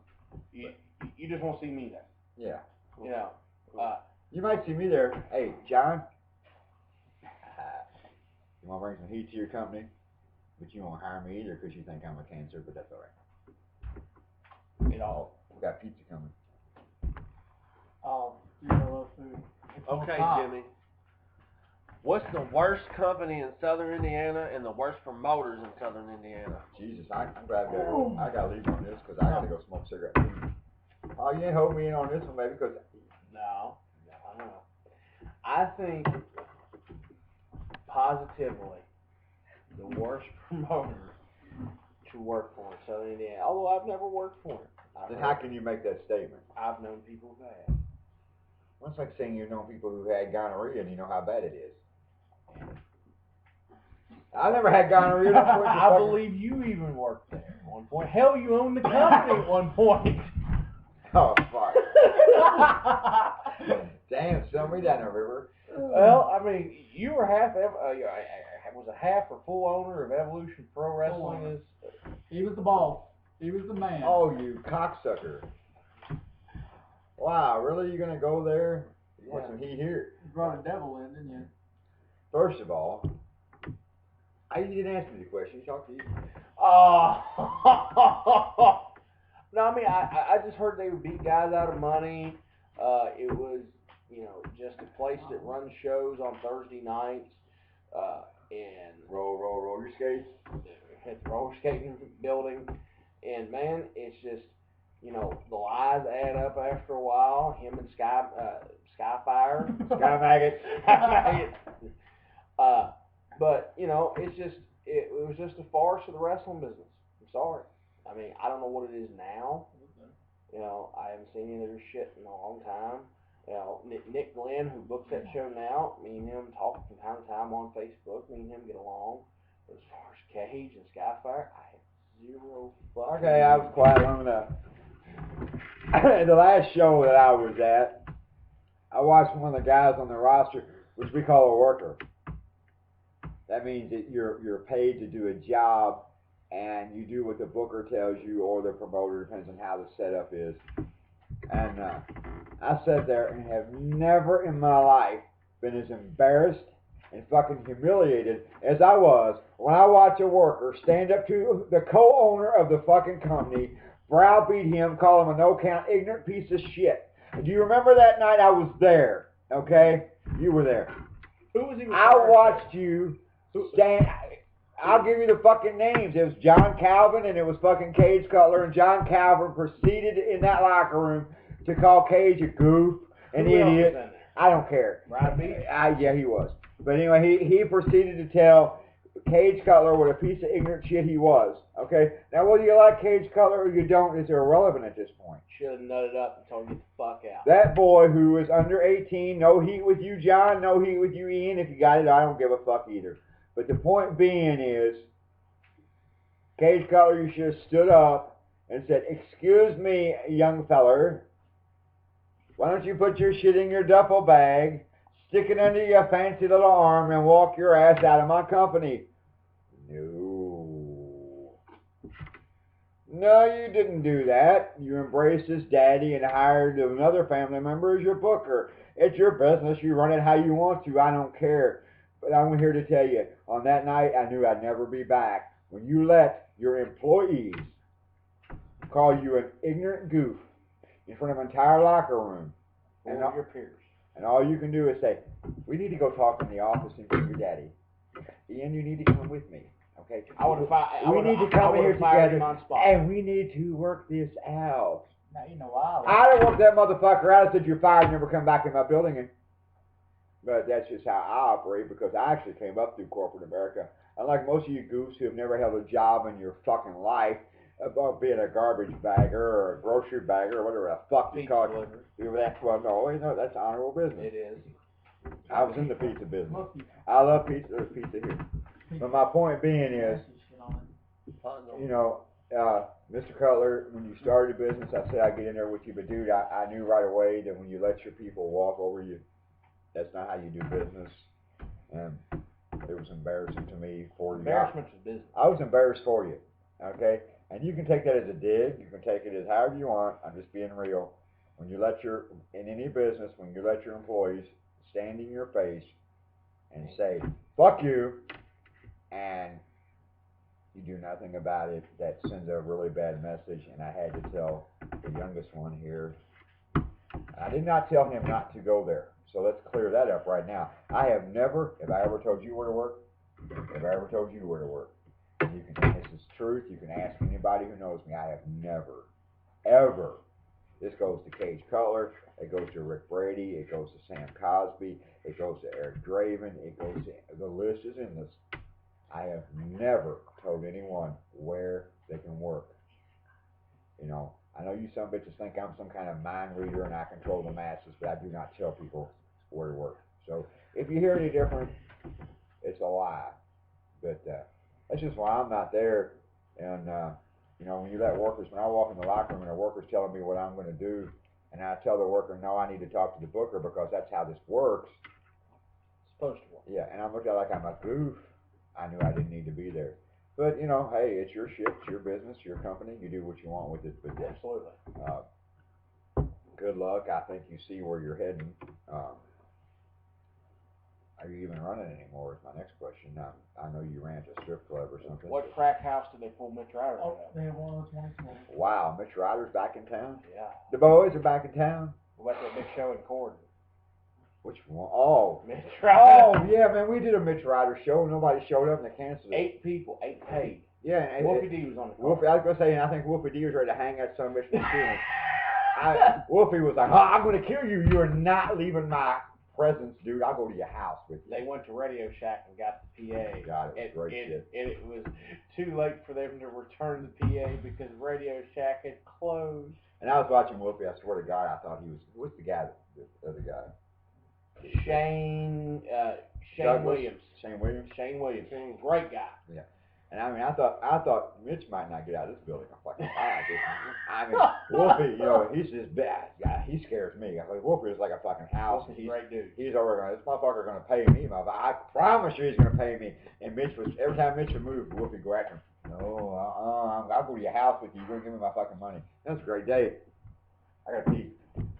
That's professionalism. All right, Jimmy. It was that ghost. Yeah. Jimmy, let's talk Matt Douglas and SCW. Was there any heat there? None whatsoever. I loved working for him. And Matt always treated me right. Even though when he may have not had a crowd there, he always treated me right.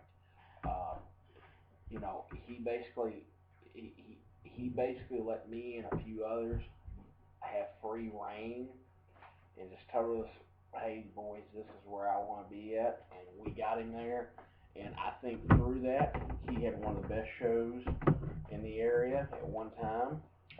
He ran in a building which believe it or not, Madison was my first out of Kentucky booking. Eric Draven gave it to me. But I will say, when I was working for Matt Douglas there, he was willing to go out on a limb and try things other promoters were either scared to do, or you know, they wanted to tiptoe a family-oriented line, and he was rock and roll, and no complaints here about Matt Douglas whatsoever. Treated me well, always paid me. You know, he had a good locker room. Matt Douglas, miss you, buddy. You know, and as far as what happened with him and other wrestling promotions, I don't know. I wasn't part of those other promotions. I can't tell you about that. But he treated me, and I know he treated this man very well, Pops. And I know he's getting ready to come in here and say something about Matt Douglas here in a second, because I know his thought process is along the same as mine. I don't mean to speak for him, but I will. He'll be here just momentarily. You know, Matt and Matt's managed to get in with the Jarretts. You know, but we you know, we'll get there later. Okay. All right, the next question I have is one that I feel that really needs to be talked about, and it really needs to be talked about for families that come to wrestling shows. Let's talk about pedophiles in the wrestling business. Name them. Tons. What was the guy's name? Hell, I exposed him on Facebook. Mike Morrow. Mike Morrow, you could pull it up with the Indiana State Corrections or wherever the website was a convicted child molester. I say convicted child molester. He had a record. He had to report where he was living and all this. This guy was trying to run shows in Indiana. And guess what? He would always be having these big shows. I'll never forget, he had me booked. I didn't even know who he was. And, you know, it was me, and like, I saw Bill Dundee's name on the list, and I think Chris Michaels was also booked. I could be wrong, on his first show. And guess what? It got canceled. And I kind of wrote him off after that, but then I see he's having more shows. And then all of a sudden, guess what? The actual web page pops up with him being a convicted child molester. And, Yeah, I've seen that. And man, I had to put it out there for the safety of people working for him, and for the people that were going to be going to shows and bringing their children. I got a kid. I wouldn't work for a motherfucking piece of shit like that. Absolutely. And any boys out there go work for a fucking piece of shit child molester who's been convicted, I'll probably punch him in the fucking throat. I mean, I just, you know, that's the lowest of low. I mean, I agree. You can do whatever you want. You can be con, you can be, you know, crook, whatever. But when you start fucking around with kids, that's where I draw the line. You know what I mean? Mm-hmm. What's your thoughts on Sam Crosby, SMPW, and the ending of the Fearville shows? Man, no, the old man's got to be in here for this. Okay. One. Because that involves both me and him tremendously, because we were so involved. All right. We'll go back to that. How about that? All right, now you may have seen this one in other shoot interviews, Jimmy, but we're doing the fuck, kill, marry thing, okay? Sure. And we have N. Rotten, Sam Crosby, and John Bullard. Oh, Fuck, God. kill, and marry. Fuck, kill, and marry. And it's Sam, Ian, and John Bullard. Holy shit. Well, okay, I know right out of the gate. John is toast. John Bullard is toast. Okay. We're killing John. Yeah. I'd probably marry Sam Cosby for the financial benefits. And I'd probably fuck Ian for, once again, the financial benefits of him running these shows. Because one thing, you know, he knows how to make money. He is a survivor, much like Rick Brady is a survivor. You know, everybody thinks I fucking hate me. I don't. All you guys that have hollered about, well, Ian fucked me, Ian fucked me, Ian fucked me. That's all I hear from guys. But guess what? A lot of you guys are back there. You don't play with a rattlesnake and not expect to get bit sometimes, okay? I don't blame you a bit, Ian. I don't. From what I understand, you've changed your ways or what have you, and God bless you, as Sam Cosby would say. God bless you. I just know one, fat bastard you will not see there. No offense, Ian, but I know you're not looking to book me, and I know I'm not looking to get booked there. Right. Who are some of the most disrespectful green beans in the business today? Yeah, no. Man, there's a lot. There's a lot of them. And I'm trying to think.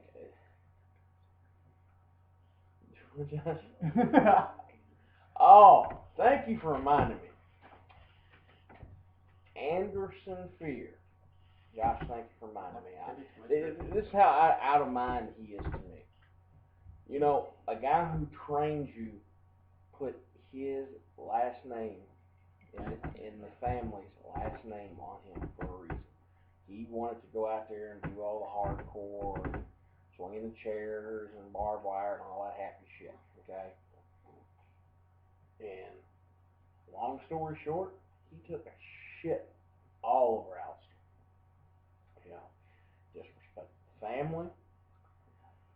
Now I hear he's working these little outlaw shows or independent shows, whatever you want to call them. I think he works with UWA and Jammers, which I don't understand how 4 or 5 different companies run out of one building. Sorry, I don't get it. He called me out. Anderson has? Yeah, he messaged me. Good deal. Anderson, you ever want to have some fun? Come to the Coliseum. You do a street fight, buddy. Yeah, get hardcore. But no, I mean, I find it really disrespectful. Billy Black also helped him along the way, and I felt he should be spitting Billy Black's face, who is a veteran of this business and a stand-up guy. God, do I want to go here? Legal, no, legal. I cannot go there. Well, I mean, there you go. Okay. No, fuck it. No. Fuck it. No. Fuck it. There's too many legal proceedings that are. Calm down. Okay? Not now. Wait. Let's move. Who are some guys you thought were friends but turned their back on you in this business, Jimmy? Man. At this point in the game, I know I've got about probably 10 people or so that I consider really tight knit friends. Mm-hmm. Okay. And Team Heat, I'll throw it out there. And then other than that, I'm sure CCW is a question you're going to get to somewhere at the end there. But, when PWF closed, man, I didn't know what the fuck I was going to do. I contemplated hanging it up. And, Alistair came to me, and it was decided that I should book my shows there. And honestly, that has been one of my big reasons for staying. Otherwise, I probably would have just fucking quit. And when it got me in a regular 9-to-5 job. Yeah. For everybody out there, I don't have a 9-to-5 job. This is how I survive. Okay? And anybody that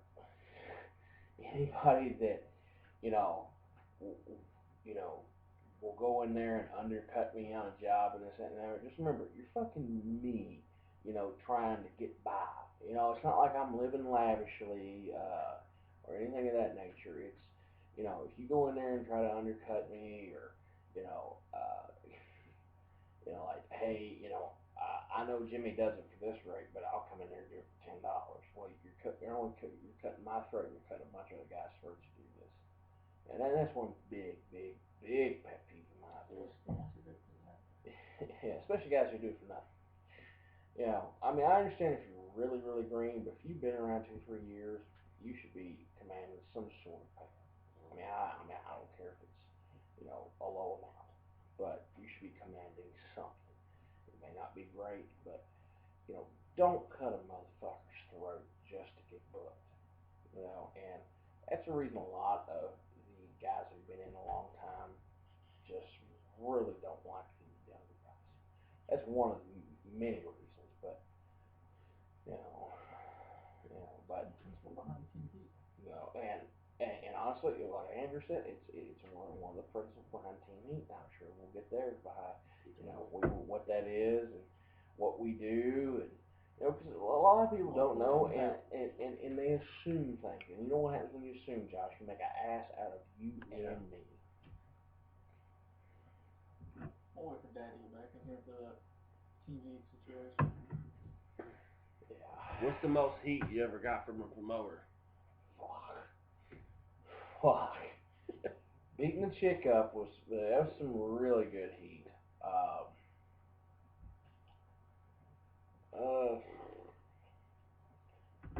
Early on in my career, I fucked up. I had just came out of the closet. Okay, I was in love, and I had a situation with my boyfriend, and he basically wanted me to take time off and this, that, and the other, and I didn't get the proper notice. And it really blackballed me through the Central Kentucky area for a long time. That was some heat. And then, for whatever reason, I beat fucking Christian Skyfire's ass with a baseball bat. He fucked us all on a fucking MMA show. We were supposed to do security. We were supposed to get $50 a piece. And I think I had maybe 5-6 years in at this point, something around that neck of the woods. And man, we basically caught him in a lie. And when the total was like $20 for each guy, holy fuck, we canceled bookings for this.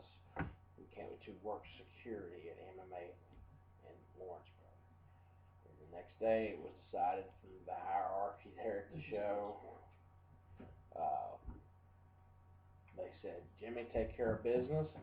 Mike Miller was on the outside there. He had the aluminum fucking baseball bat. He handed it to me, and I proceeded to wear his fucking ass out. Now, ironically, people in Central Kentucky had heat with me over that. But a lot of people in the Louisville area, that's how me and them got closer. They said, hey man, I can't believe you beat his ass. Good for you. Good for you. He's been deserving for a long time. And, that was that was some good heat there. Yeah. Father has returned. Yes, the Father has returned. The Father. Big smoke break. But no, I mean, those are two of the real heat situations I have encountered that have been just awesome. Now that Father Fear has returned. Do the fuck killer Mary thing with him. Yes. Okay, Father Fear. Shoot in him. I think act like you love me. I think your answer will be along the same lines. Father Fear, on previous shoot interviews all over the country, they do this thing where it's fuck, kill, and marry. Who? Fuck, kill, you gotta and fuck marry. one, you gotta kill one, you gotta marry one. Wow. And we have Ian Rotten, Sam Crosby, and John Bullard. Which one would you fuck? Right out of Which the one gate, would you you kill? And which one would you marry? Either. Well, the killing one's easy. Yeah, absolutely. That's what. That's Sam Cosby. Oh!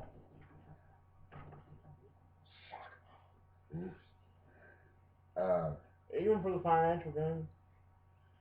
Sam always paid me. Yeah. But he also attacked me personally. He's got a question on there. Okay. Okay. Let's wait to get on that subject. And he ruined my reputation to Trav. Fuck? You mean like have sex with, or just like fuck? Just fuck them. Fuck 'em. I've not met a promoter yet. I want to fuck. Personally. You gotta fuck one of them. I gotta fuck one of them. What's my choices? Give me fuck, kill, and marry. Well, Sam's out the picture, so you got N. Rotten or John Bullard. Well, how could you fuck it? He is so ugly. Damn, guy. Well, he is. He and John Boss, man. Well, you could fuck John and leave him. Cause you're not gonna get no financial gain out of that. Well, John Bullard ain't got no money either. I'm talking about John Bullard. You ain't gonna get no financial gain out of that, so I just gonna figure something out. Well, out of the two, I figured John Bullard. Well.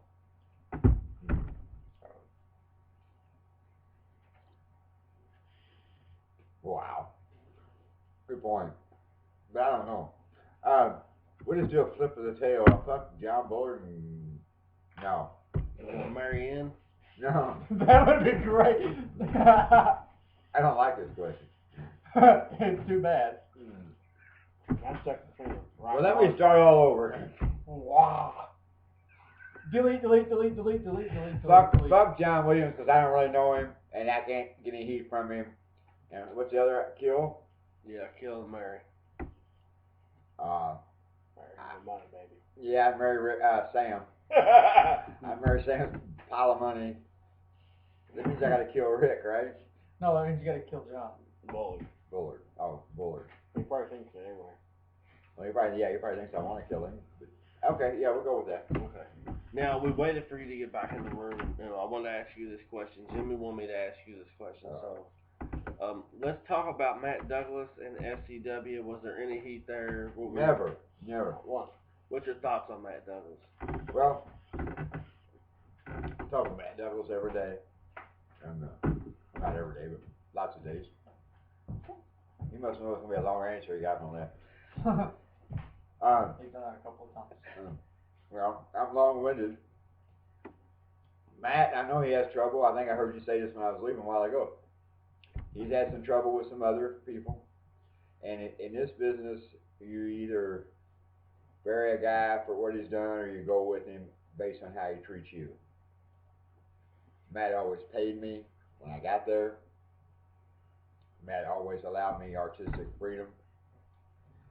Matt always included me on things. Actually, Matt, when I was working at SCW, when I was working for Matt, and I'm not trying to piss anybody off here, it was kind of a cool deal. We'd go out to dinner. We would meet as a group. Not these places, We would discuss things, and I always had a good time working for Matt. And like I said, and to this day, I consider Matt a friend. And like I said, I know it's probably getting a little heat, but I can only base Matt on how Matt treated me, which is good. Pizza's good too, by the way. Is this delivery? No, it's just going on.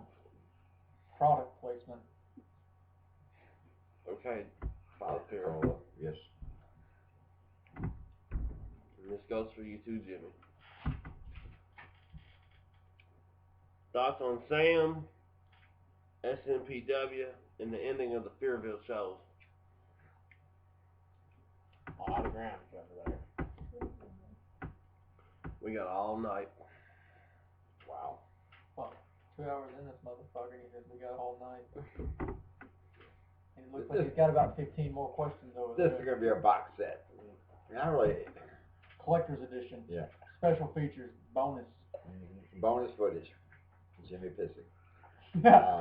I've got a picture that's got to go on this video. Okay, cool. Jimmy, you want to start? Of Go Jimmy ahead. pissing. My first interaction with Sam was at the Coliseum. Oh. And he basically took over once Jamie had left the Coliseum.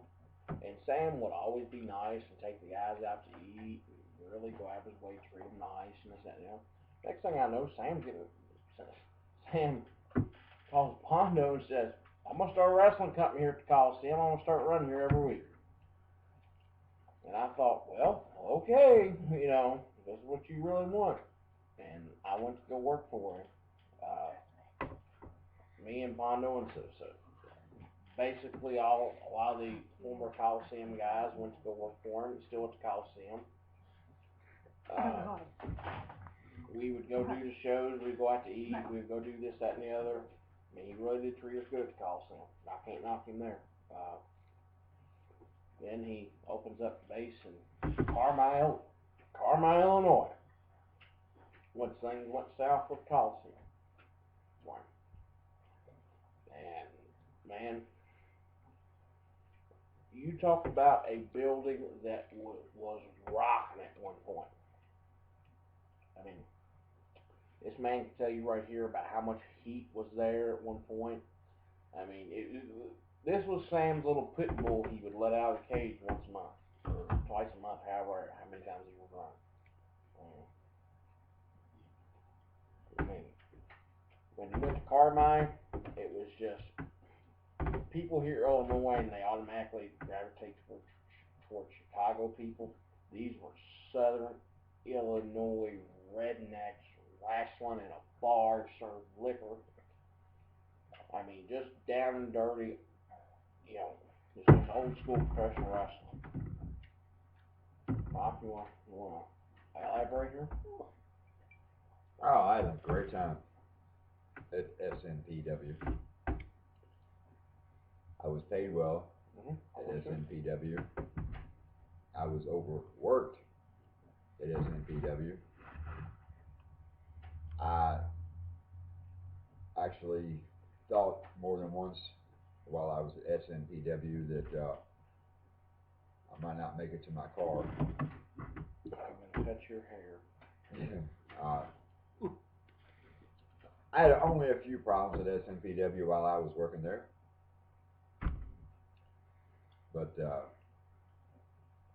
while we're just only speaking of my employment at SNPW, I can tell you that, like I said, I was paid well, I was treated well, I was overworked, and I was put in situations that I probably shouldn't have been. Dangerous, let's be honest. Oh yeah.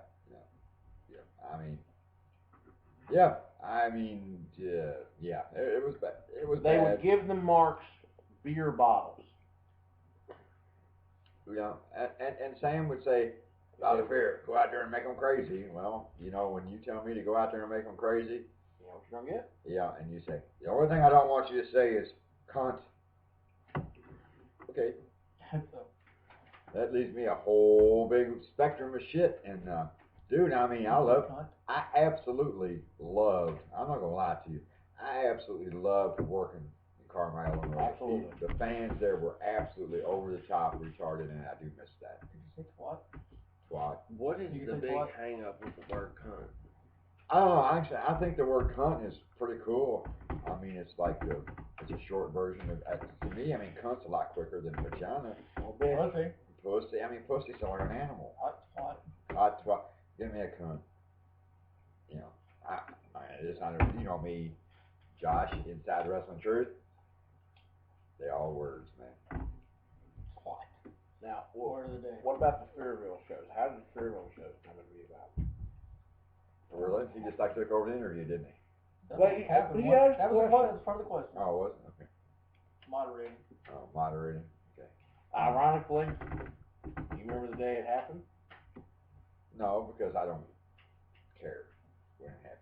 When John Bullock picked on Oh, yeah. Yeah. Wow. FBI. Yeah, it's amazing how this all just fucking intertwines. Almost worked there once too. At the FBI? No, at Spearville. Almost worked there once too. Yeah, you pussied out on me. No, I didn't. That was the other one. You Oh. closed shop before I could get there too. Well, I didn't close shop. I had the shop yanked out from under me. Yeah.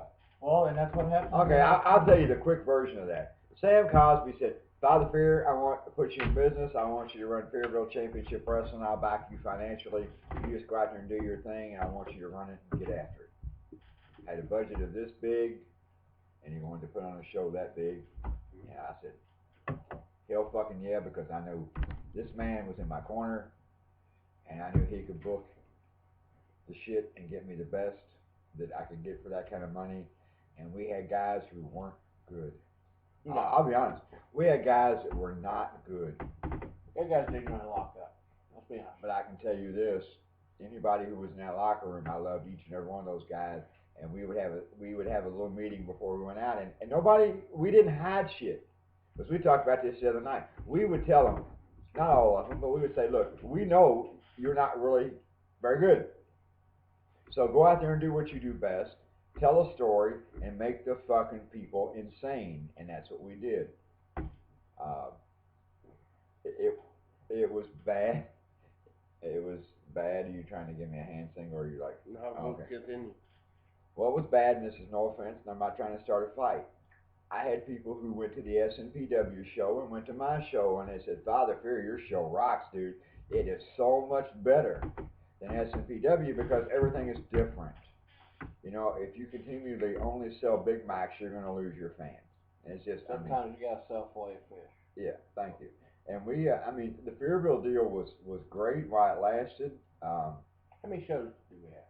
3, I think. No, it was more than I don't know. that. Maybe half dozen. Yeah. But you got to keep our hands still, man. If you're thinking you're trying to get my attention, go ahead. Okay, I want to ask you about 2 guys. Is Sick Mate still alive? Wow. Okay, 'cause I have an answer for that. It's funny you say that. Sick Mate is currently incarcerated.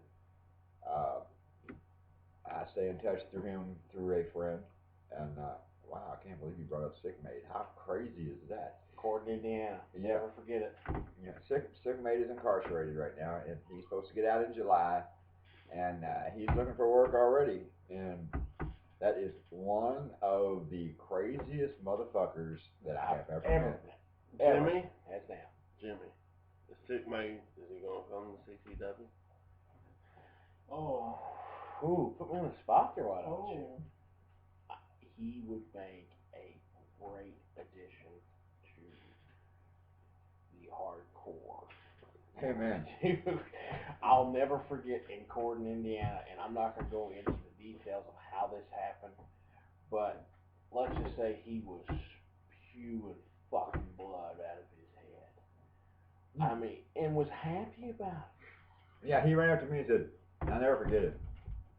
That guy's going to bleed out. I mean, I'm talking, this poor dude's like Niagara Falls, just like, whoa. And he ran up to me after his match, like a kid, dude. He was like, Father Fear, look, man, look at all this. God, I mean, he was proud of himself. I mean, the motherfucker needs like 12 tampons. I mean, I know, I'm talking, he was split from, let me get in the camera, from here to here. I'm not, all the way across his forehead, and I had never, and he's like, you want it color, baby, I got it for you. And you sure did. Yeah, no shit. Jimmy, where's Kyle Cobain? I tagged with him once. You did. He has. I don't want to go too much into his personal deal. Kyle is taking a extended break from the business. Hopefully he'll be back sometime soon. Okay. The barn was great though. I will say that. God bless the barn. Strictly Hardcore Wrestling, one of the best times ever. Ting. Pam, that was his mother. Pam, one of the nicest ladies you'll ever meet. Treat us like kings up there. Absolutely. The only place I've ever seen where someone got hit over the head with a legitimate wine bottle. One of my wine bottles, actually. I've heard that story. It's like a church bell going off. The wine bottle didn't budge. The head did, though. Yeah, the head went. Blood was squirting out of the hood. The dude just folded up like a chair. I can imagine. He retired. True story. Retired too. Jimmy, who are some guys you would like to shoot on in the ring? With a gun? No. Oh, you're not hurt. Well, Christian Skyfire is always fun. I mean, I don't care how many times that's got to happen. Wow. Oh. Cage Cutler. Absolutely. Yeah, that's not nice.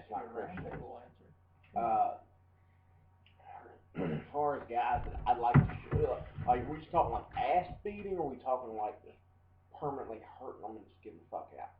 Or a little bit of both? Just sending a message. Send the message.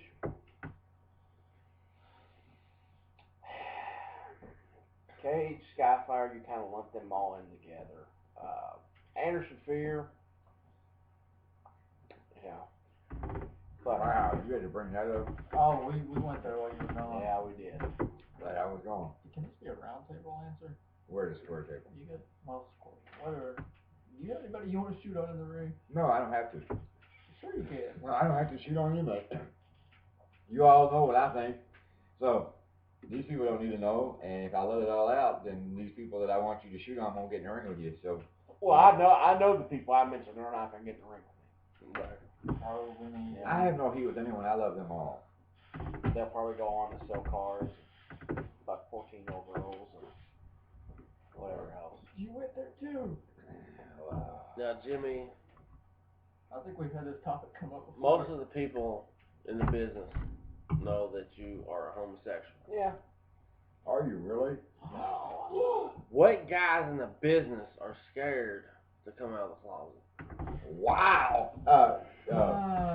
Because I've heard stories, I've heard pictures sent from phone to phone, I've heard it all. It's been a lot. I mean, it's been a lot, and just because I have been there at one time, okay, Been where? as far as not being out in the wrestling business, okay, I will respect whomever those guys are and not come forward. I didn't know you were gay. Well, That's a shock to me. Shocked. I was like, no, but Who no, told you that? Oh my no, God, I I'm mean, shocked. to respect the guys, no, I mean, Actually, you don't want to know who told me that. Okay. With me, I didn't. I'm appalled. You're gay. this isn't 2014, man. You can't do that. I don't give a fuck if you're gay or not. I still love it. as long as you put on a pair of wrestling boots and Oh, you work got and draw money, it don't get back. It don't.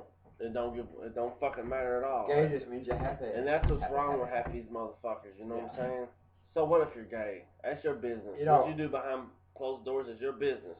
You made a post the other day that Right. was so cool, and I meant to comment. I meant to let you know. Somebody had made a comment about what's his name, the WWE being gay. Everybody knew he was gay. I thought, yeah. Yeah. And your post was so perfect. Being gay is overrated. It is. How true and how spot on that was. Well, I mean, in all honesty, with the younger generation, the teenagers growing up, it's actually a big fad to either be bisexual or gay. I mean, for whatever reason, the kids think it's either popular and they just either want to be. They just want to nut. Yeah. Well, true. When I was You 14, know, I wanted to nut you're too. right. Yeah, sorry. Being gay, racism, it's all overrated. It doesn't matter. It's about what you do inside the square circle. Yeah. Really. Don't even get me going there. Okay, Jimmy, who are some guys that act tough that are really soft in the business? Cage Cutler. We're talking popcorn muscles here. Popcorn muscle. Yeah. Cage Cutler talks a huge game. You know, Skyfire will talk a huge game. Anderson will find out. Anderson talks a huge game. You know, Who? Anderson Fear. Oh, that's not his name. Oh, And His it's name's Bobby. Bobby. I can't pronounce his last Bobby name. Afraid. Bobby Afraid. Bobby We're gonna change his Bitch. name. He's Bobby Afraid. Bobby Bitch. Wow. You can feel that way, brother, because he's trying to say you should. I mean- Well, no. No. He wants to fight me. Does he? Yeah. Like He shoot fight? messaged me on Facebook. He wants to really fight you? I'm assuming. Really fight you? 300 so. Court Street. Fuck him Bobby, up. you let me know a date. Let me get some promotion behind it. We'll do it. Wow. But you won't be Anderson Fear on that show. No. You'll be Bobby Bitch. Ooh. You will be my bitch. Wow. Getting hot in here. You heard it here on Josh Inside Wrestling Truth.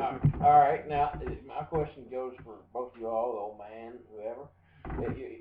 It's the same question that Josh asked me. Hey, I ask it again to these two guys. Who are some guys that act tough but are really soft? Me?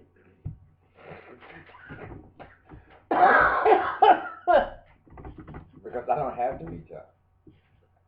I've lived long enough to hopefully be smart enough where I don't need to be tough. And I don't think that I talk tough. I just tell the truth. And if telling the truth is being a tough, then that's me. Actually, Josh, you know, you asked that question, and when you were asking Jimmy, I tried to think of an answer. I don't even think I know any motherfuckers in this business that even yeah, I'm not quite sure, but I got to rethink that.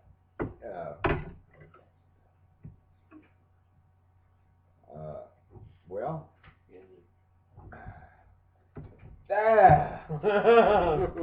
there's a guy. Boy, I'm gonna get some love for this. That thinks it's acceptable behavior to reach over the rail, like I'm too close, like this, grab a gentleman that is only handicapped and busting him in the face. Now, that man might be a really tough guy. Okay? That's a coward move. Yeah, and here I go.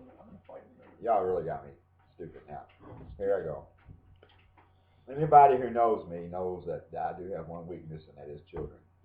And I have a weakness for handicapped children. I have a weakness for handicapped adults, and I have a weakness for senior citizens. When you beat up on defenseless people, which that young man was, there's no excuse for that. That same guy, that handicapped individual that was struck on that night, has hit me probably 8 or 10 times. And that's straight on it. He's hit me in the back, upside the back of the head, the chest. I mean, the kid has hit me lots of times. But you know what? He paid money to be there. Okay?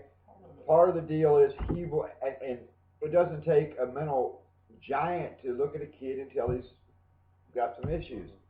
He paid money. I made sure I included him in the show. You follow what I'm saying? I made sure there was interaction between me and that cat. And I knew he was going to hit me. Dude, it's not like he was going to hurt me. He was going to hit me. Or we're not in a business where we hit each other. So let me guess. I'm having a bad day and my dick hurts. So a handicapped dude punches me. And I'm going to reach around there and hit him. Are you serious? That is probably, out of all the people that fucked me upside down and backwards in this business, to be honest with you, that is probably one that just absolutely Sets me out. Yeah, I can't stand it when I Calls me into Fearville, let's be honest.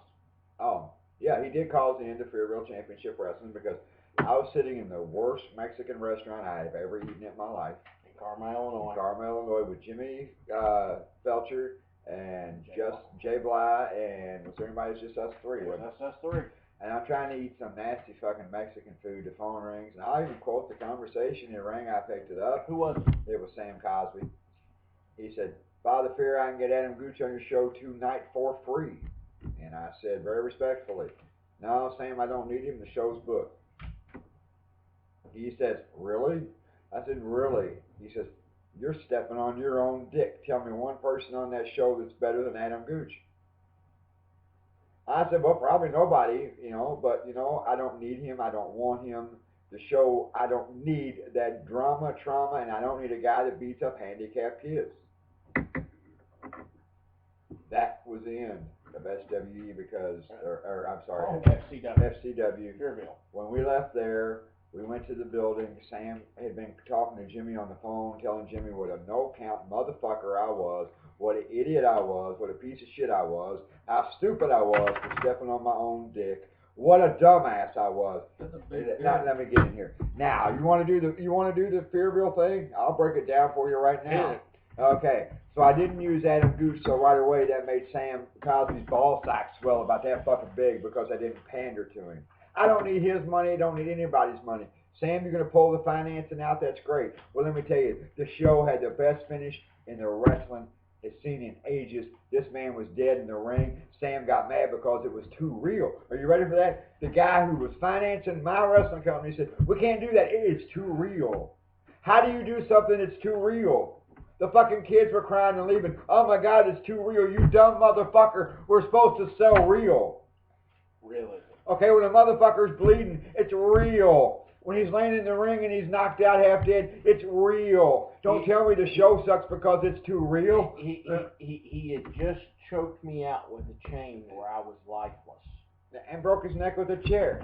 It was real. That's what we want to do. Please don't cut me off because I'm just getting started. Okay. Now let's rewind a day or two or three. He calls me up and he sends me a text while I'm relaxing in the tub and says, Soaking. yeah, and actually I probably still got the message in my phone, but I'm not even gonna go through it.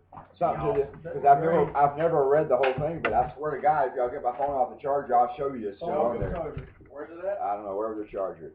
But anyway, somebody put my phone on a charger, didn't they? Yeah. Okay, now. I don't know where that's at. Basically what it said was we can't do business anymore because your wife tells you how to run business, etc., etc. And in reality, we couldn't do business because I wouldn't book his boy, Adam Gooch. Here we go. I feel much better now. Center. I love me. And this is all true. He somehow contacts Bull Payne, who I used to have more respect for than anybody in this business, and he tells Bull Payne that I stole money from him, I tried to cheat him, and that same man put on Facebook my shoot name, my then wife's shoot name, and he tried to drag me through the mud, put out the rumor that I stole money from him, I was a no-count motherfucker, a liar, and a cheat. No, I'm not a liar and a cheat when I stand my ground and will not book a dude that beats handicapped kids. I don't know what kind of relationship you goofy fucks have with each other, but my morals tell me you don't hire a guy that beats up handicapped people. And you don't go behind my back and sell Bull Payne on this deal that that I am the bad guy. Really? I'm the bad guy? I'm the bad guy because I took up for the handicapped kid? I have no heat with him over this anymore because it's all over and said and done with. But people ask me all the time what happened, and I tried to tell Bull Payne what went on, and he didn't want to hear my story. So that played the video in front of the locker room. Yeah. You remember that statement? Oh yeah, and when this Adam Gooch thing first went down, Sam Cosby called me on the phone, he called Jimmy Feltcher on the phone, and I don't know who else. Please guys, make a statement. Make a statement on Facebook and tell people we don't condone that kind of behavior. It's horrible behavior. We don't want the fans thinking we beat up handicapped people. And then he even went as far as to say to me, and I quote, Father Fear, you should see the video. Oh my God, Adam Gooch grabbed that guy, pulled him in, and busted him in the eye. It was the worst thing I'd ever seen. Oh my God, we can't have people thinking that. Then I come to find out you finance his way out of fucking jail. And lo and behold, we're doing a benefit show for Fancy Auntie's Fruit Pantry or whatever the fuck it was. And, yeah, he was on that show. So was he. So National Guard Armory, yeah. Evansville, Indiana, Christmas time. And you said, I've got to book him. I've got to book him. He needs a second chance. Well, you know what? If I was that boy's mom that got hit, she's as goofy as Adam Gooch, apparently. But if I was that boy's parent, and Adam Gooch would have struck my handicapped child, we've been lining up lawyers. You'd have sure hoped Digger didn't catch you. Okay? Let's clear the air something right here, right now. Oh, well, wait a minute. I'm not done with my point. Wow, ghosts are in the house.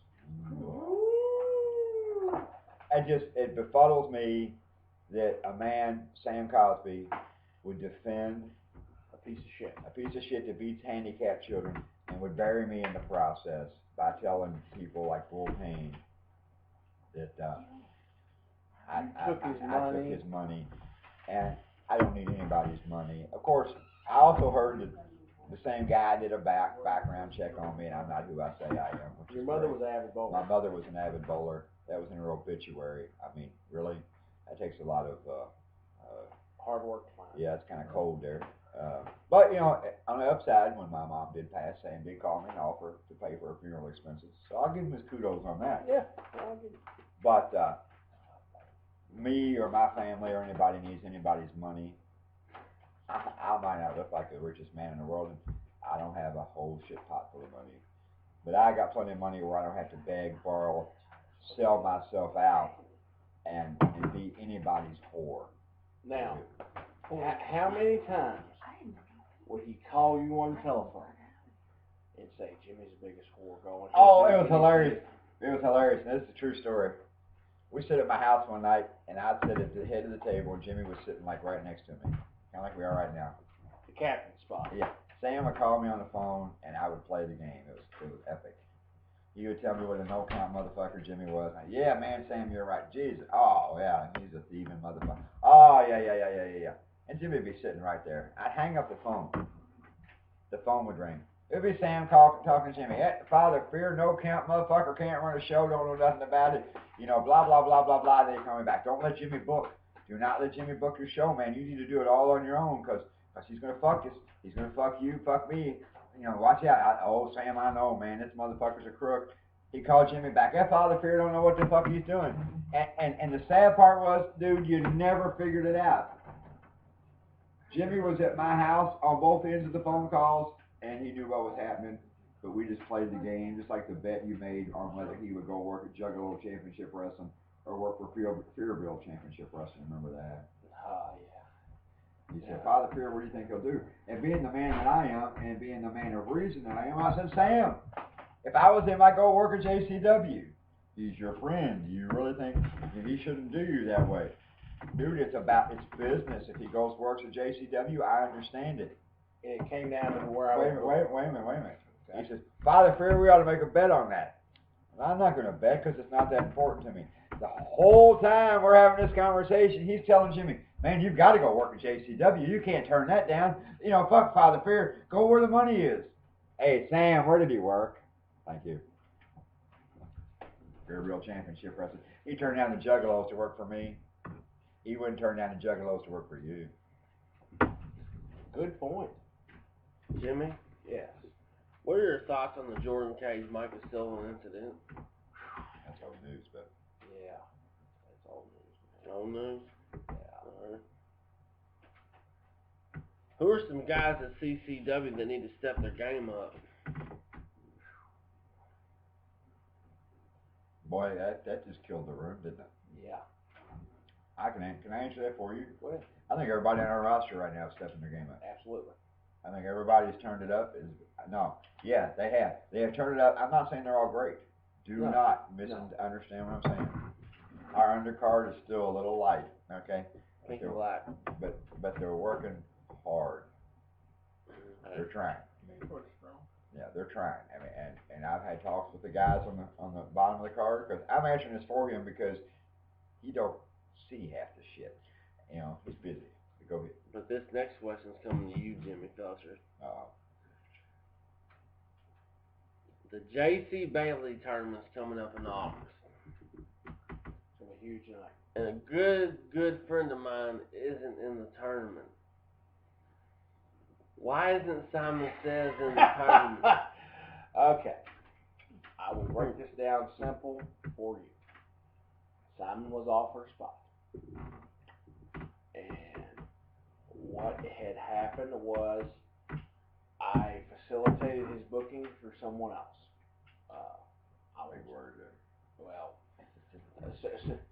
Someone else was handling booking him because of their connection. Okay.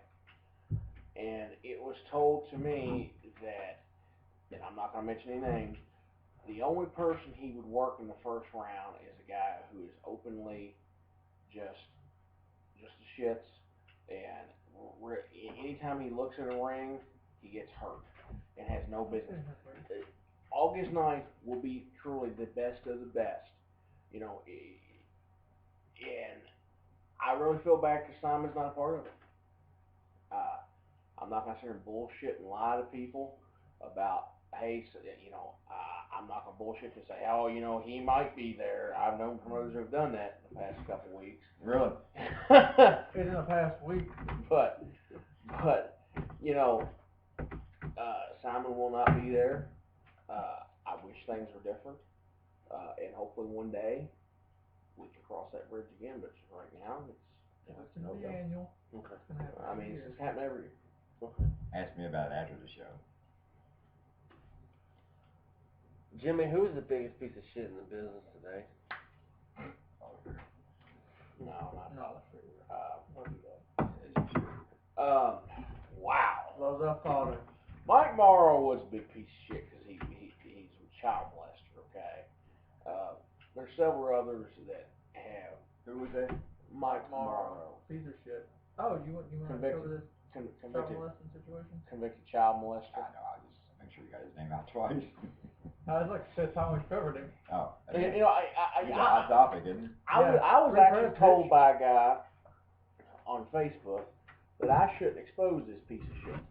That it was bad for the business exposing him. Oh, You know wait a minute. what? It's better to protect. That's to you. It's better to Whoever said protect that. the. It's better to protect the business than it is to protect the child from being molested. I love that logic. No, You got kids, right? Yeah. I know I'll never have the Got kids ability. and grandkids. I know I'll never have the ability to have kids unless I adopt them. Okay, with someone else. They sell them on Craigslist.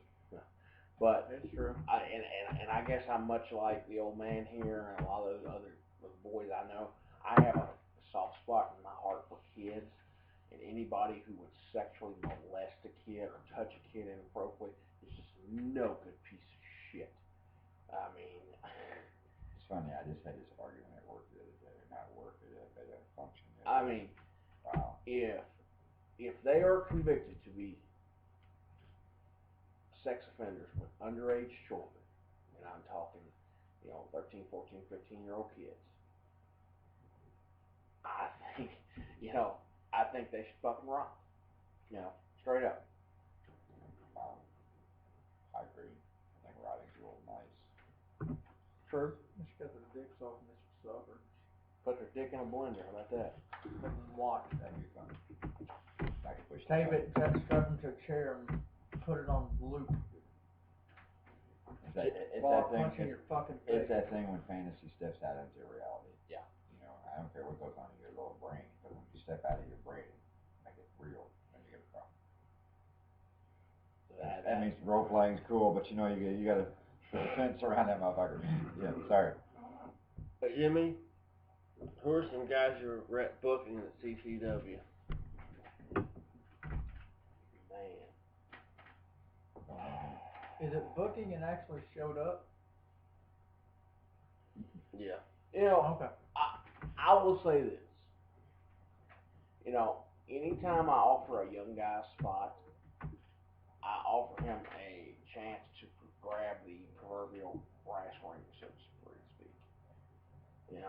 And it's up to them whether they can grab that brass ring or not.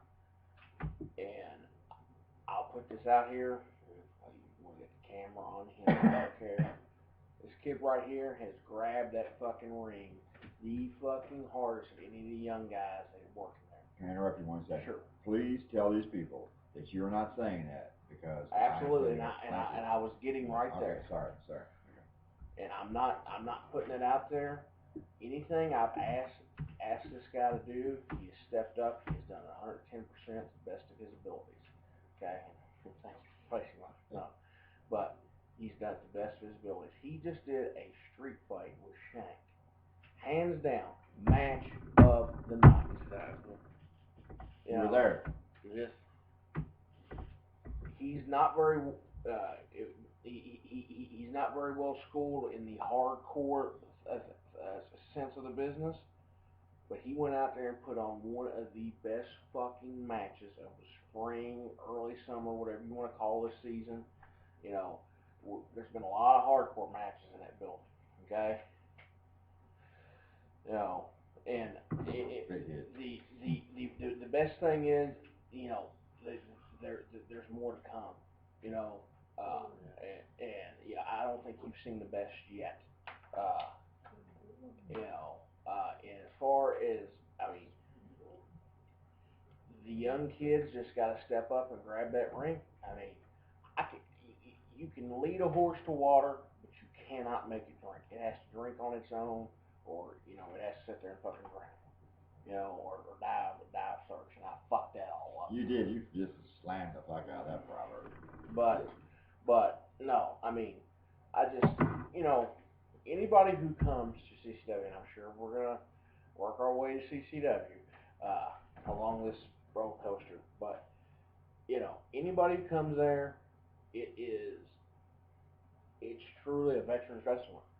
I mean, there's a pecking order. You know, love him, hate him, I love him to death. Brian Beach is the absolute general in that dressing room. And then on the other side of that, you have Jordan. You know, so, and then you throw guys like Derek Neal in there, and Shanks, Carrie and Iggy when they're in, and I'm sure we'll get to all that good business. But you know, it's knowing your place when you go into a dressing room. I mean, this kid here worked hardcore matches with me, and worked a belt match or a leather strap match where the fans had the belts. You know, in order to get the angle over more. I mean, and this fucking goof who comes to the shows, or used to, Steve Robinson, and by the way, who sells fake autographs of people who are already dead. Dead people can't sign pictures. I know J.C. Bailey can't sign no pictures. God bless him. Or Sherry Martell. No. Okay? They were Sound both like very Kenny like Bolton, this. huh? Ooh. Wow. Ooh. Jeez. One of a kind. Get your beats by Bowling. Yeah.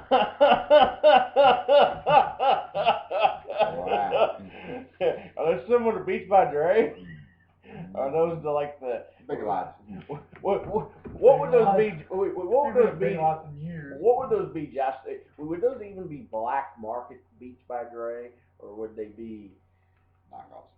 Oh no, I mean I think giving them black market would be too much. I mean I've never heard a pair, but I've heard a pair of Beats by Dre, and they're worth the money. Now Beats by Bowling, I don't know. I got Mr. Beats by Walmart. Can I ask you a question before he answers whatever, if he's not done? Are you going to do like a separate chapter of this interview on CCW? Or, I mean, I can't. what's your deal there? Because we need to like take some kind of a break sometime. Only got 5 questions left. Well, that could be 4 hours. Right. We're going. Well, let's go ahead and just Let's take a break. Okay. Okay. And Let's hit the pause button. And the reason I'm telling you that, Josh, is the cameras everywhere, man. We're like sliding back and forth. We're all like, yeah, we're all trying to crunch into the camera, and I just realized all that, and now somehow I ended up in the middle, and I know you edited all this out. We were riding in the car one day, and someone said something about posting something to Facebook. And I said, well, why don't you say this? And it was a really heel response to something. And I said, why don't you put hashtag Team Heat? Excuse me, I had to belch. Really? You realize Josh is going to have to be like a B-side, right? Okay. And when I said this, it kind of clicked because I saw it on T-shirts, I saw it on hats, bumper stickers, condoms, whatever it could be on, and do what? But no. And then we got to thinking about it, and the more I thought about it, there were some like-minded individuals in the area that just, won't lay down for a promoter who's going to fuck them. He's wanting to know who. You want to know who? Details. Yeah, we want to know who it is. Well, that would be myself. That would be, come on in. Come on in. Just say my name, dude. Come on in, Father Fear. You can't tell everybody, though, because you can't tip your hand. The ones that are already fairly well known. All right. Andrew, come on in. Gotta feel like I'm on trial. Now, Jordan's not here, but come on in. Oh, never mind, he's not here. He's not here. He's left the building. Okay. Who else? Now, should I give the incognito members out or keep them? You can't really let it out. People, if they pay attention, they'll figure it out. So there's no sense letting it out. Yeah. I mean, Tucky Stud. that's fine. Yeah. I'm sure he doesn't mind. Mickey Douglas. Oh my god, are you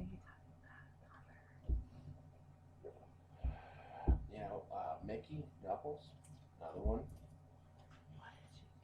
Jay.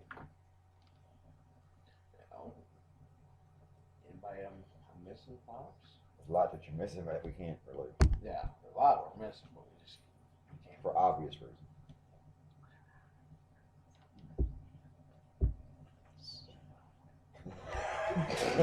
Oh, I bit my tongue. We're gonna have to like completely redo this team heat thing. This is all fucking strange out. that was great. That was a great one. Go fuck yourself in the worst way. Alright, Jimmy, thanks for doing this interview with me, man. And This is a definite B-side right here. They have to buy the DVD for this job. yeah, they might have to. They have to buy the DVD for this Yeah, B-side. 'cause the team heat delivery, like, here it is. This is what we do. We did not nail it. Yeah.